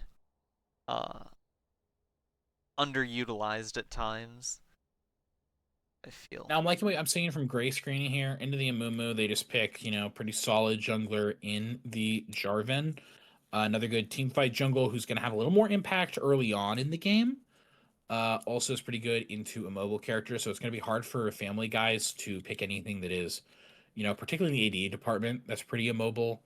And the Varus, one of the strongest blind ADs there is. This guy can go if he needs to on hit, he can go lethality. Super versatile character with not really any hard losing lanes. So I'm liking the theory so far from Gracing Society, but the Family Guys, picking up a Mumu. Galio, another flex. Lucian, they do want to keep it mobile so that they can't get locked down by the Jarvan. I think that's pretty risky, the Lucian into the Varus. But, you know, dude, Lucian players are kind of their own breed. It looks like the Family Guys is going to be opting for a dive composition finally. Since, you know, Galio's open, he was banned the first game, left open the second game. Plus, he got the Amumu. I guess we can still see a Rakan come into play, or maybe a Nocturne, depending on where the Amumu is going to be ending up going.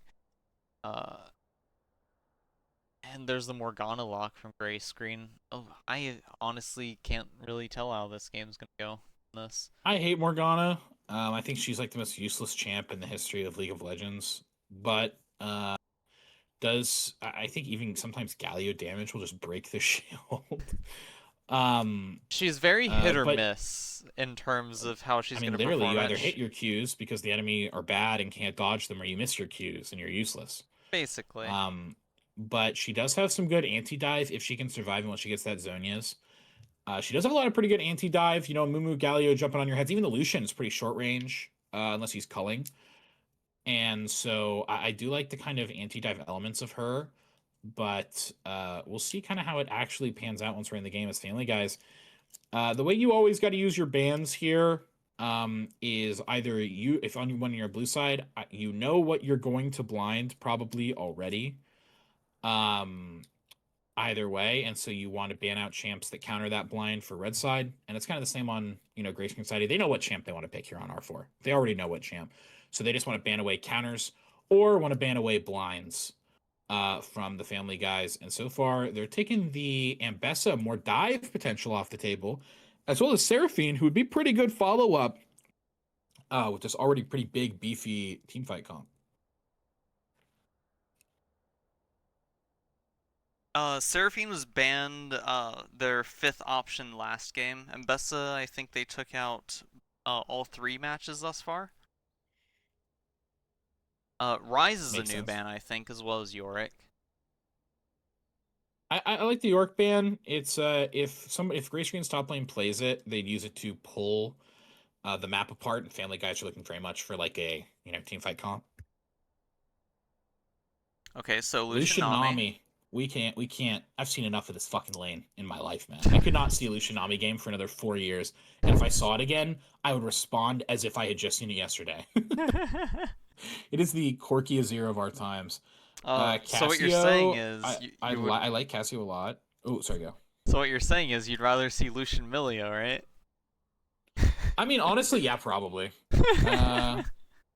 Cassio, I like a lot here. A lot of short range. I even like it still into the Nami. The Kale is pretty crazy. I don't hate this pick at all here. I like it a lot, but doing it blind, it feels hard. And we'll see if Grayscreen Society have a response into it. Now it's become a little more obvious why the Yorick was banned. Oh, okay. So there's 2 things that could be. Morgana mid. This can be Morgana mid, Cassio top to match into the Kale, or it can be What if it's Varus mid, Cassio bot with Nautilus support? Nah, chill, bro. Chill. They have the damage they need with Cassio, so Varus can go lethality. German's going to be able to lock the Kale. That being said, she's just going to be able to ult herself. I like this comp a lot. For Family Guys. The Amumu Galio, I think, is pretty strong frontline. I think the Lucian sticks out like a sore thumb a little bit, but if he gets a lead in lane, it's still going to be Lucian. And Kale has some late game assurance. I think Cassio has a huge opportunity to pop off this game, but it could be hard if she don't got the hands and she gets caught out. I always feel that Lucian is one of those several champions that feels like he's probably one of the most hit or miss AD carry champions that is more so miss than hit. And after certain points in the game, if you're not like one of those absolute godly Lucian players, it's usually going to be a miss. Granted, there's a lot of tools in the game that do let him make up for lack of skill sometimes, like, Essence Reaver and Navori Quick Blades. Both make him a lot easier to pilot than he should be. But his damage fall off doesn't really let him match that of other champions all that much. Also, Family Guys seems to be a very susceptible composition to lethality Varus pick this game, I believe. Like, they've got Amumu Galio, but if Amumu builds AP, he'll be pretty weak to it. There is a Nami for sustain. Oh, whoops. Oh, I'll be right back.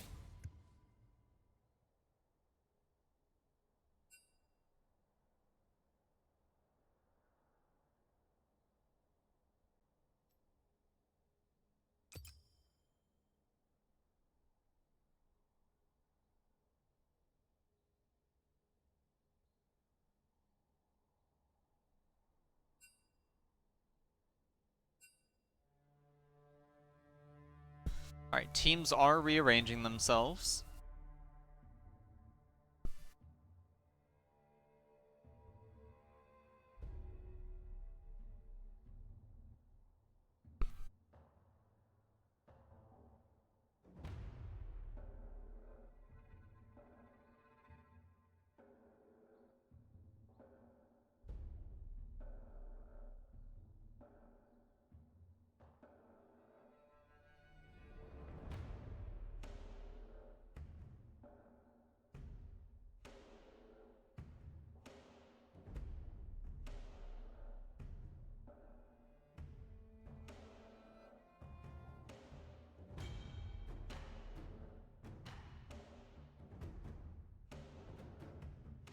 Alright, so yeah, we've got the Lucian Nami into Varus and Nautilus.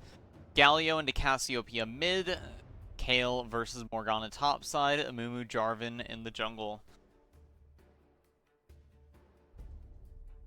Kale is a fairly strong post level 16 champion. Morgana is a bit iffy throughout the match, but because Kale is as Kale is, and because Jarvan is there, depending on how jungle matchups go, could kind of swing either way before it gets to level 16 point.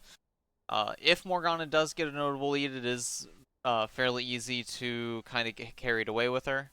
However, Kale ultimate could negate a lot of Morgana's potential damage output.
All right, I'm back, gang. Alright, welcome back. Thank you. All right, real quick in chat, Messiah says, which team is which? I need better production, please. You have eyes, bro? You have eyes? Blind? Blind, bro? Eyes, bro? Blind, bro? Don't speak, dude. Yes. So I don't change the names in between the matches on these particular frames, but the Family Guys is on blue team this time around, and Gray Screen Society is on red team this time around. Both teams have won one match. And it Don't would trust Messiah, bro. He's trolling. He's just an answer, bro. it would be a bit too painful to try and manually fudge the numbers in between matches for the wins. So I just stick with fixing the team abbreviation. So apologies on that front. I do what I can.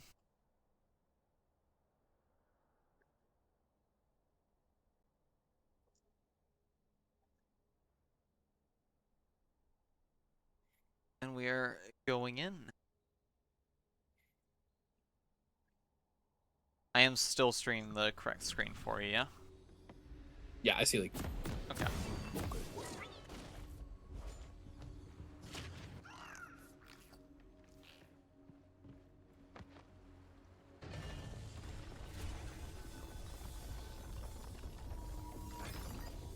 Welcome to Summoner's Rift. No skin and Mimu. Yeah, that is a little embarrassing.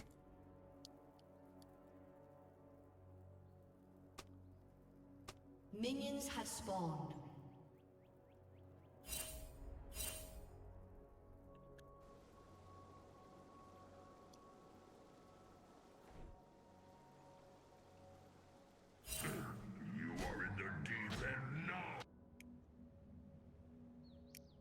Alright.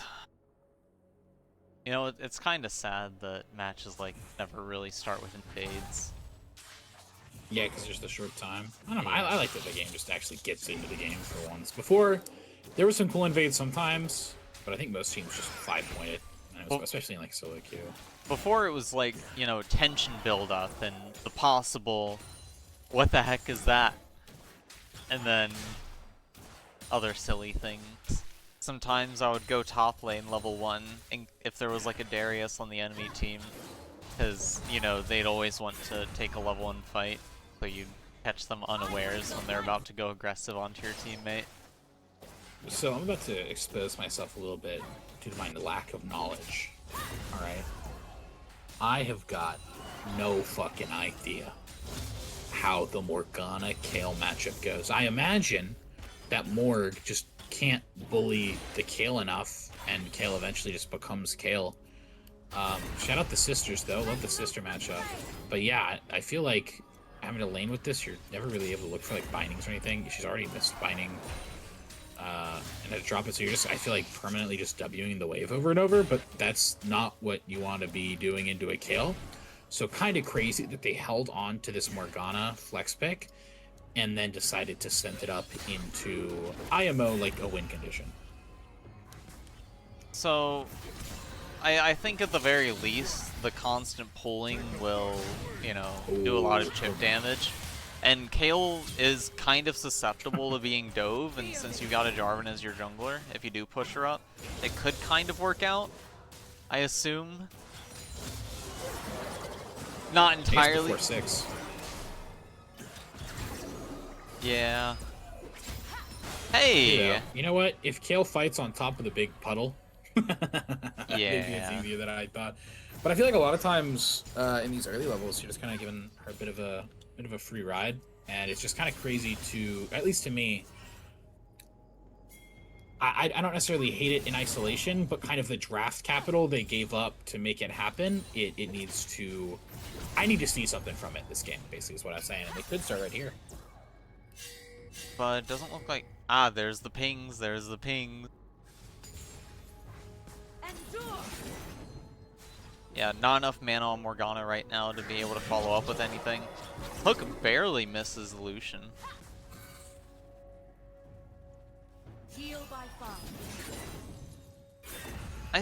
Didn't Morgana used to have a means of like mana sustain? Or am I just hallucinating because of Doran's ring? And she has a tier right now. I feel like she used to have something where, like, if something died to her W, she'd get mana back, or there was some bullshit like that, I think, a long time ago. Okay. But I generally don't remember.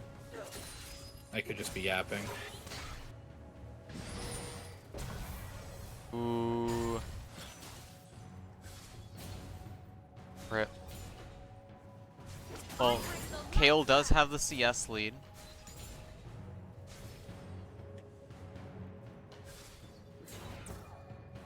We're coming around. And when it was up here, Tattered Pages has no mana. Girls Hate Me also has no mana, but you know what, dude? With this new Amumu double Q bullshit, I say new as if it isn't.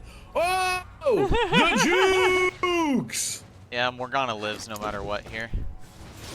And Tattered Pages fucking kind of cooks the wave a little bit. No way. Tattered Pages. Just fucking perks. Oh, the flash too!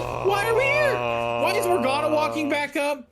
Why is anybody here? Why did that happen? I don't know. Ooh! Ooh, bot lane. Big hook went out from Cleanse. Seppi. Cleanse from Die Legend. You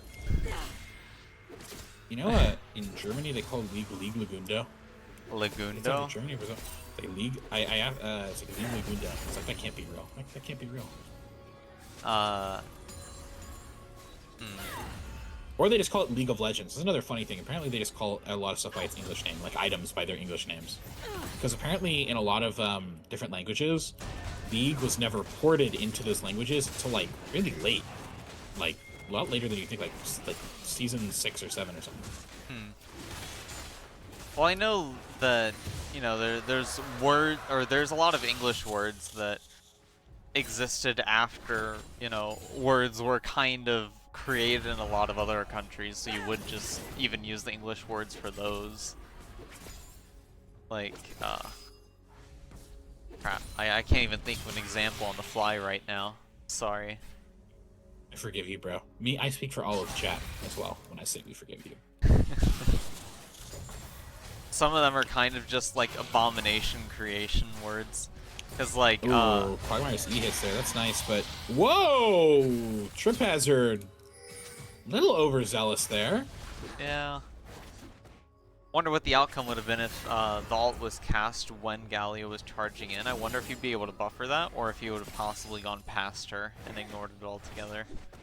Not sure how that. If she started works. it as he started the Justice Punch, it would have hit. But that is not what happened if you're... Amumu's here mid. Amumu might be making more of an early impact than a Jarvan. That'd be kind of wild. First Q lands, and the follow-up. Yeah, you're taunted. You're dead, buddy. Great gank from Perps there. Meanwhile, top lane, Tyron Page is using the ultimate to chain up Girls Hate Me. It's taking a lot of damage. This WMAX Morgana deals a lot when she's there. We got to see something from Colt 45. He picked this Jarvan, and he should be making impact early, and he just has not been. Misses the EQ on Perps. Nothing's really going to happen quite yet. He does have Cataclysm. He just leveled it up. He should be able to use it on Girls Hate Me and just kill. There's going to be the Kale ult. It's going to last just a little bit while longer, and Galio comes in from downtown too, and Girls Hate Me is perfectly fine. Now, Tyron Page is running away. Perp's going to have his Q back up again. Kill speed from Kale. Got to be enough to make Tattered Pages have to flash out away from potential fallout from Quagmire. And 3-0 already for TFG. The GSS that we saw last game is no longer there. Cyanic Acid, though, ult misses the Lucian. Is going to hit him eventually anyway, because Chingus Bingus trails that to D Legend. But Chingus Bingus gets out, dude. How is that possible? I think it's a matter of... I think Varus was out of mana. Yeah, I think that's what it was. His abilities cost a lot.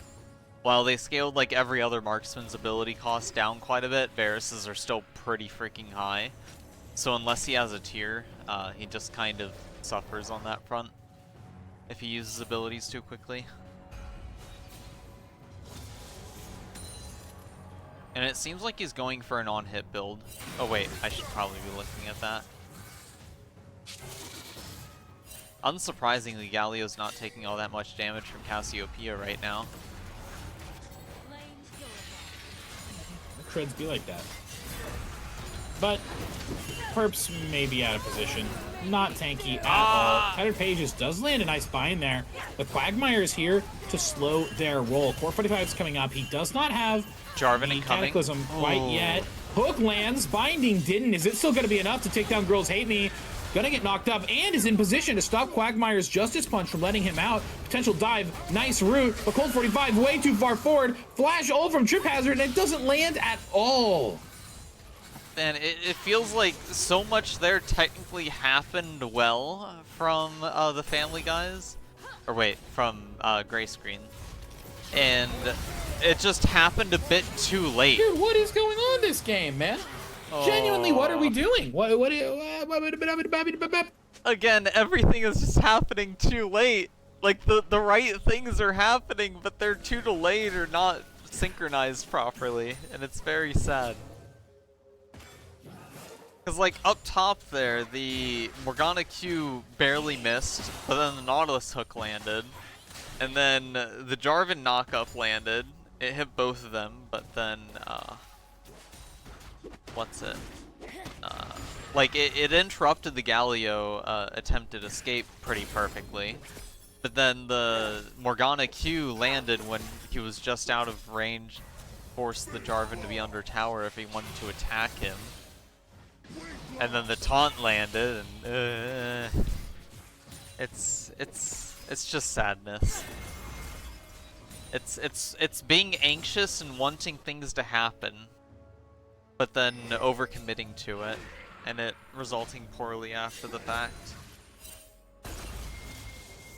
Which is very sad, because like these plays could be working out very well for Gray Screens, but they just get turned around into unfortunate. They're only at a 400 gold deficit despite 3 kills, however.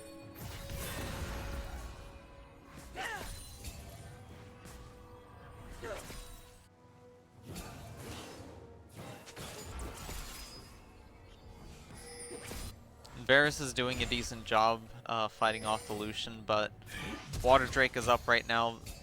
Jarvan forced to flash right there. Nautilus hook But missing. Set is still in position to get some shit done there. Flash though, coming out from Perp.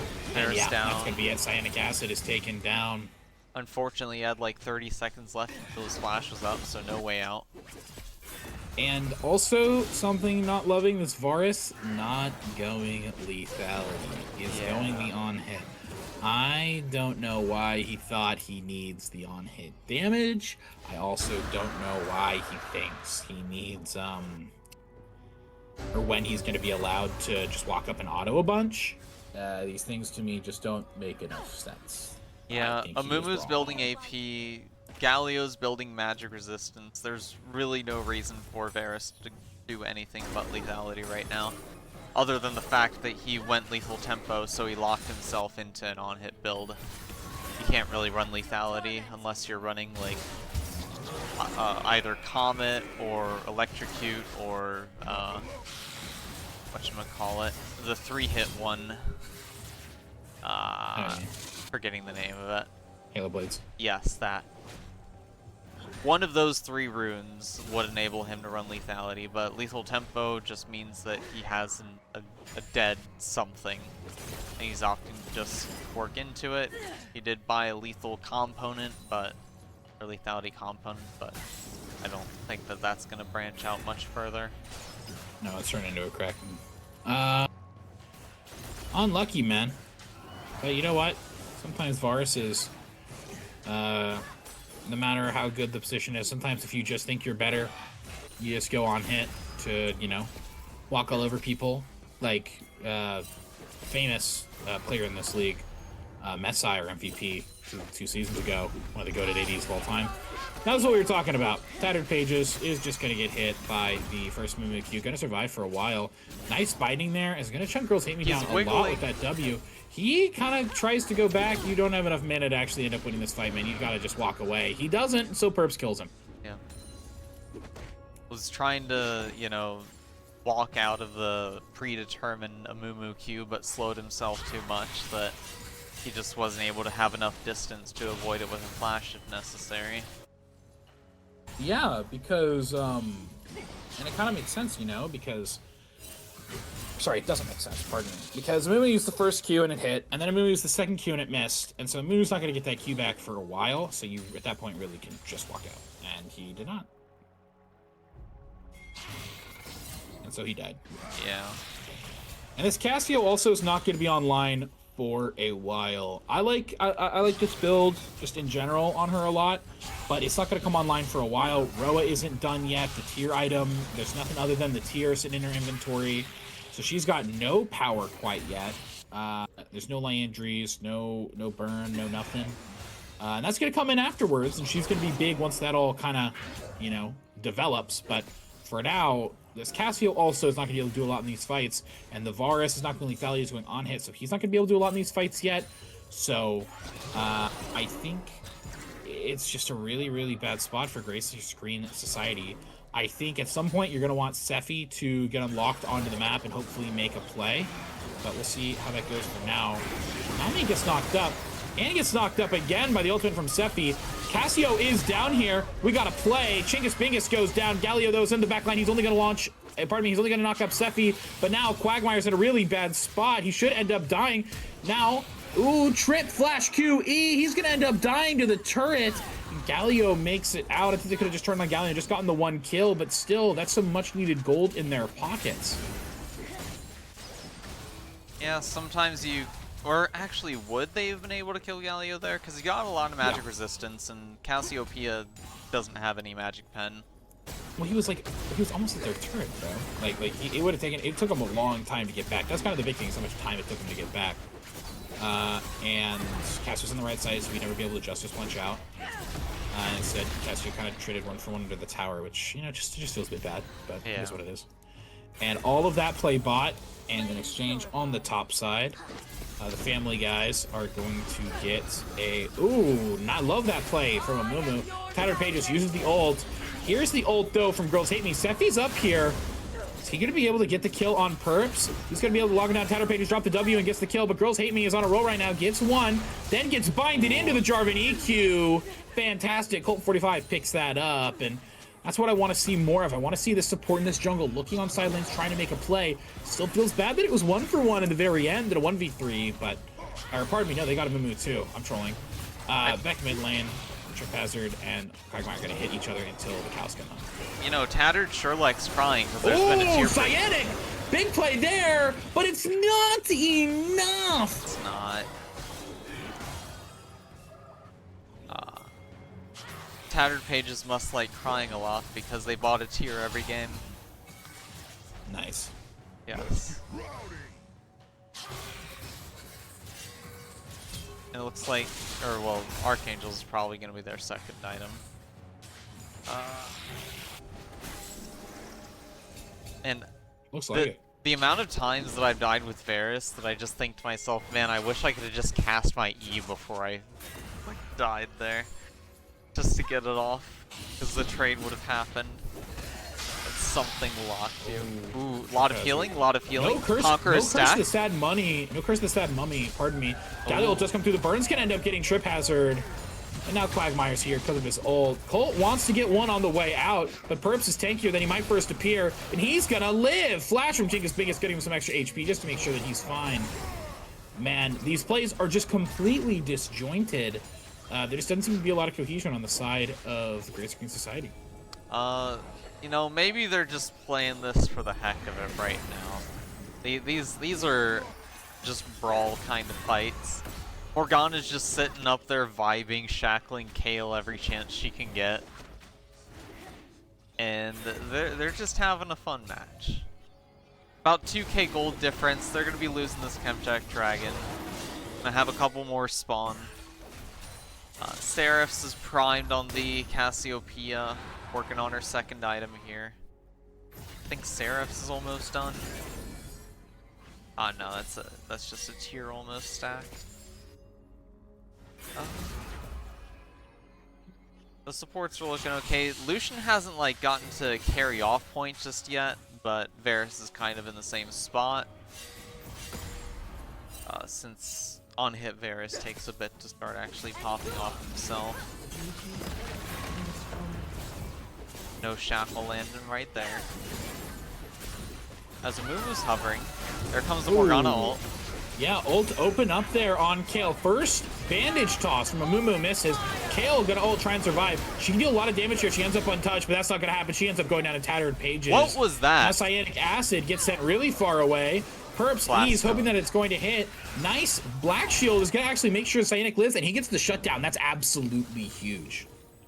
Yeah, it took me a bit to realize it was a blast cone they hit right there. Yeah, those Chemtech blast cones are huge. Yeah, I love them. I love them so much. One of the best additions that has happened to the game. Even though, you know, they're like 4 or 5 years old at this point.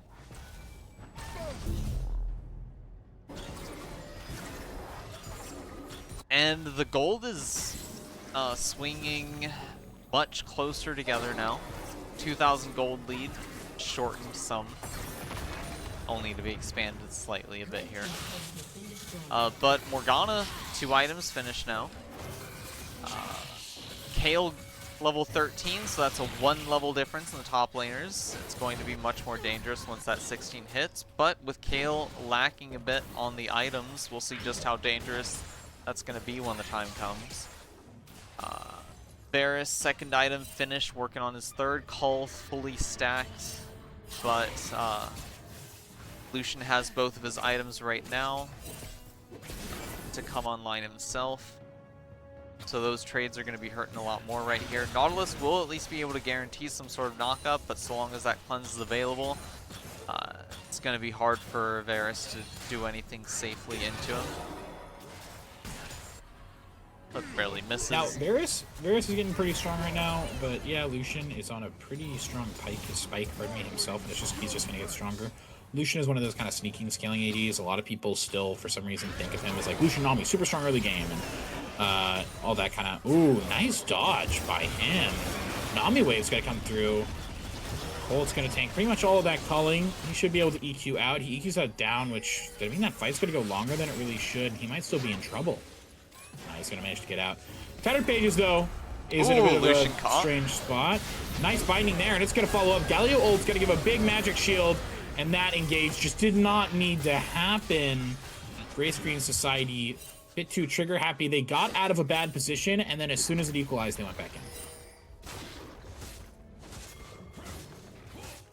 It's kind of sad in those moments. Like, it's such a good time for the Lucian to get rooted, but unfortunately the support champ you're on is Nautilus instead of like Blitzcrank or something. So you can't pick him out without putting yourself into harm's way, and unfortunately your allies aren't strong enough to really capitalize on a single target being locked down there, since, you know, you just have a Varus and a Jarvan sitting around you, and the Jarvan's pretty far away, and like, if Cassio was there, it probably could have turned out something decent, but she wasn't. Not that there was any fault of hers for not being there, just unfortunate that you're trying to get a single pick inside of a group as a composition that can't work well against that. Neither lockdown there from Steffi or Cyanic Acid hit. Now Steffi's going to be in a lot of trouble. He's going to end up getting taunted by Galio and dying. Morgana TP comes through. Not going to end up resulting in anything. So the crazy thing to always note about Lucian with these present day items is just look at how often he gets to dash. And every single dash reduces cooldowns even behind his, whatchamacallit. Or gives him another reset of his passive, which lets him get more attacks, which lets him utilize Navori more, which lets him utilize his dashes more, and it's just a perpetual loop. That's where the strength comes from for him, because he effectively has no mana econ that he has to care about at this point, has no ability downtime that he has to worry about at this point. But Pages is going to be the target here. Another nice spine on a Chingus Bingus. That's big. Chingus Bingus going to certainly die here, right? Galio's ult is going to give the space and the magic healing needed. That being said, we got 4 back on the dragon. Morgana's out of the fight, though. She needs to get into a nice position. Continue to poke with that puddle and a Mumu Q miss. Elevation caused the Q to miss. Cyanic Acid is untouched in this fight, but he's just not able to pump out the damage that is needed quite yet. He finally gets caught. He's put in the box by Jarvan, though, and he's going to go down. Girls Hate Me gets a double in this fight, and it's just completely scattered. That's going to be a Baron angle. I feel like the Morgana kind of needs either Rylai's or Zanya's to play a role more effectively at the moment, because single target pick isn't going to be enough for a bit. So she'll either have to be bait or, you know, be able to slow the entire team quite a bit. One or the other, because they can all move pretty quickly onto them, and there's no other means of slowing them down available to them. So if they try and push in, it's just kind of done with it. It's kind of too difficult of a ball for them to be stopping here.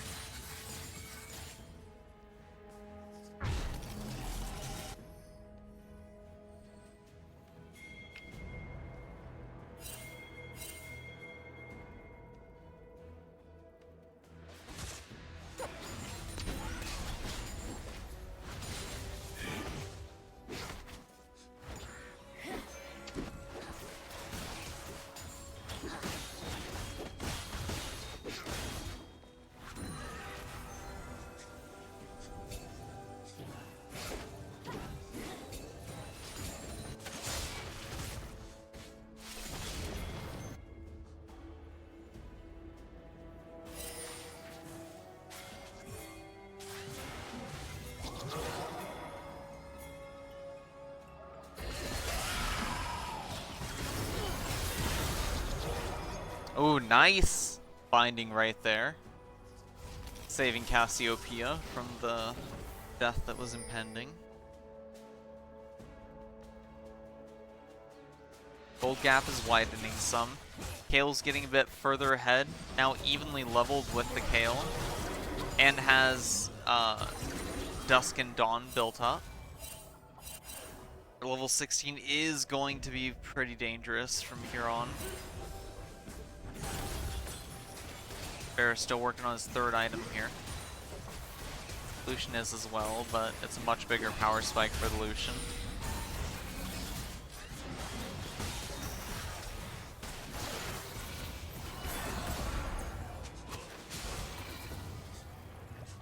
Cassiopeia seems to be in a bit of a dangerous spot with where she's poking from. Like, there's no vision available for the Amumu to throw a Q into, but the positioning she's getting herself in is a bit dangerous. And Amumu does have Abyssal Mask. There comes the entry point. Galio ultimate used will be rooted. A bit surprised to not see an Amumu out there. It seemed like he had 2 targets on hand. And we're still, I mean, Gresham Society still need more gold, man. Cyanic Acid is not in a spot where he can really take over any of these fights. Same with Trip Hazard. He does not have, he's not really gotten those damage items. He doesn't have the leg injuries yet, which will be big for Rabadons or Riftmaker or whatever, or Rylai's, whatever this guy's going to build. He just needs more AP right now. He's tanky, he's got all the mana, but he needs the damage to back it up. So he's on a position where he can fight either. So honestly, just weathering this storm is the best case scenario for them. Unfortunately, having basically your entire team in the mid lane does mean that you're neglecting some XP on the side, but at a point it's kind of, whatchamacallit. You need gold right now, man. Oh, Perps might be stuck out. Gonna get ulted by the Varus, and there's gonna be enough there. He's gonna go down. Cyanic Acid gets the kill. That is a very nice pick for them. Absolutely.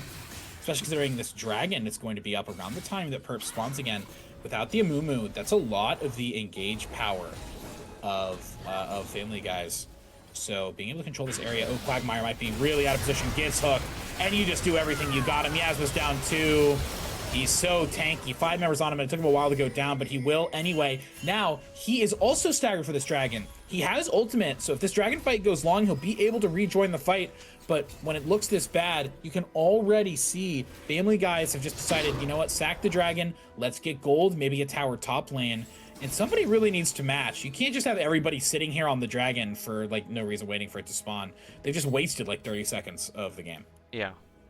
And the Nautilus reset, I don't really think was quite necessary right there. Because, like, what gold is he going to be spending there? May as well just let him sit down there with the Jarvan and Varus so that the rest of your team can't go into those positions, as you noted. Because he's not really doing anything up here against the Kayle.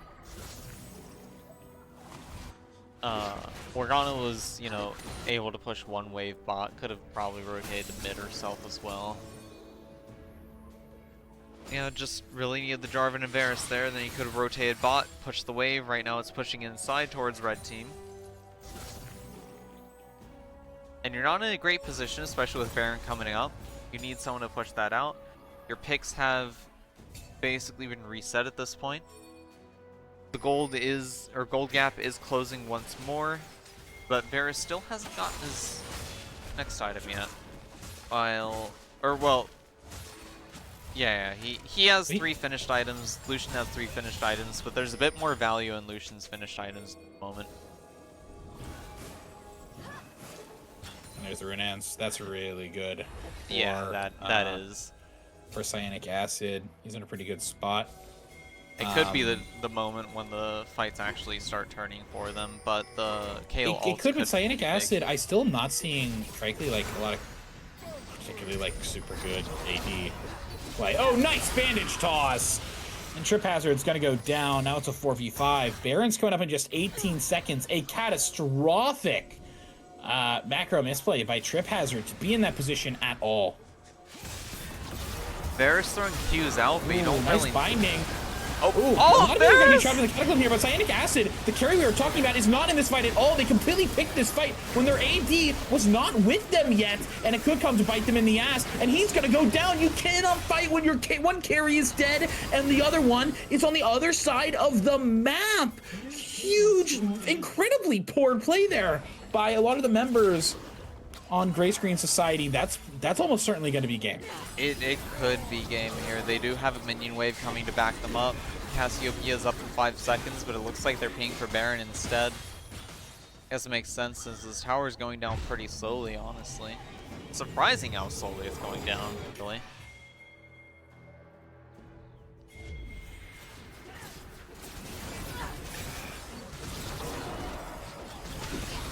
All that damage Kale put on canceled out immediately when she goes back to heal.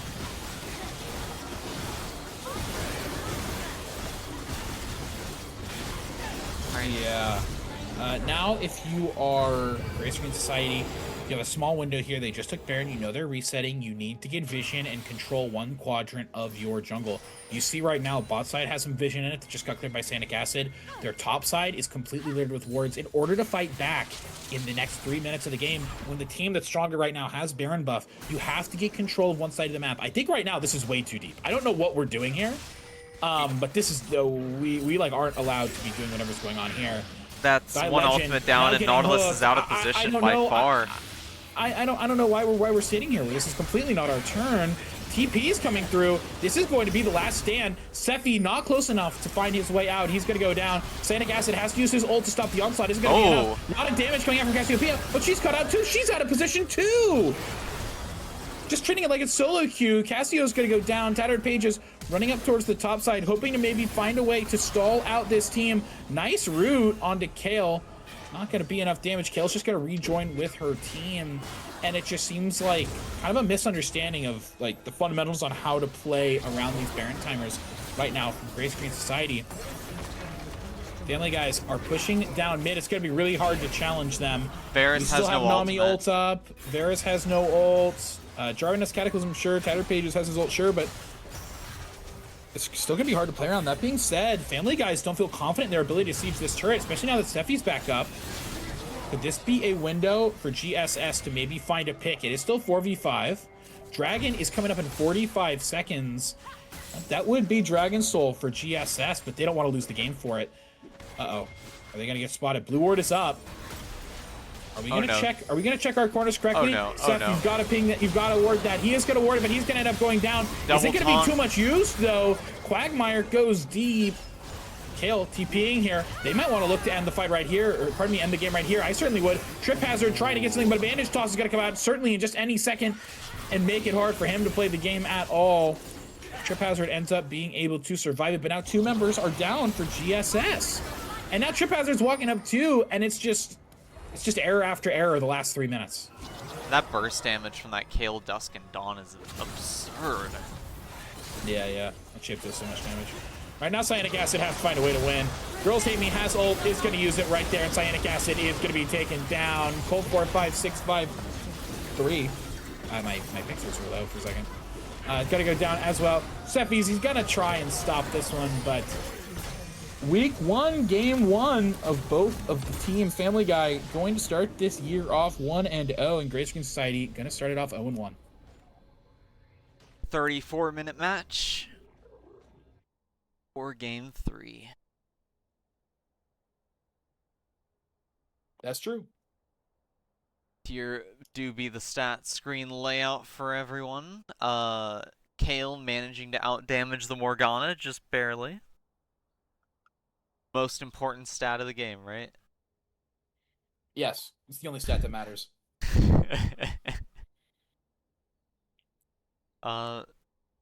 Surprised to see the carries damage so close. Not surprised to see Jarvan fall behind pretty far. Yeah, very far. That Amumu was running the map early and often. Kind of Jarvan's one of Jarvan's advantages in that matchup is early on, he should be able to cause a lot more impact in the game. Those first few levels and in kind of the smaller skirmishes that aren't just team fights. And we didn't really see that from him. He was kind of playing like the Amumu, frankly. And so I think that was kind of hard to see. Cassio, I like that build, but it took way too long to get online.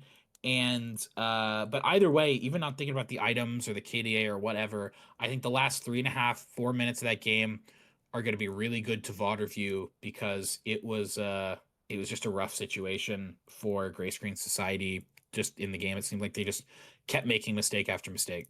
Like even for the Family Guys, there were a lot of times they got picked out as well.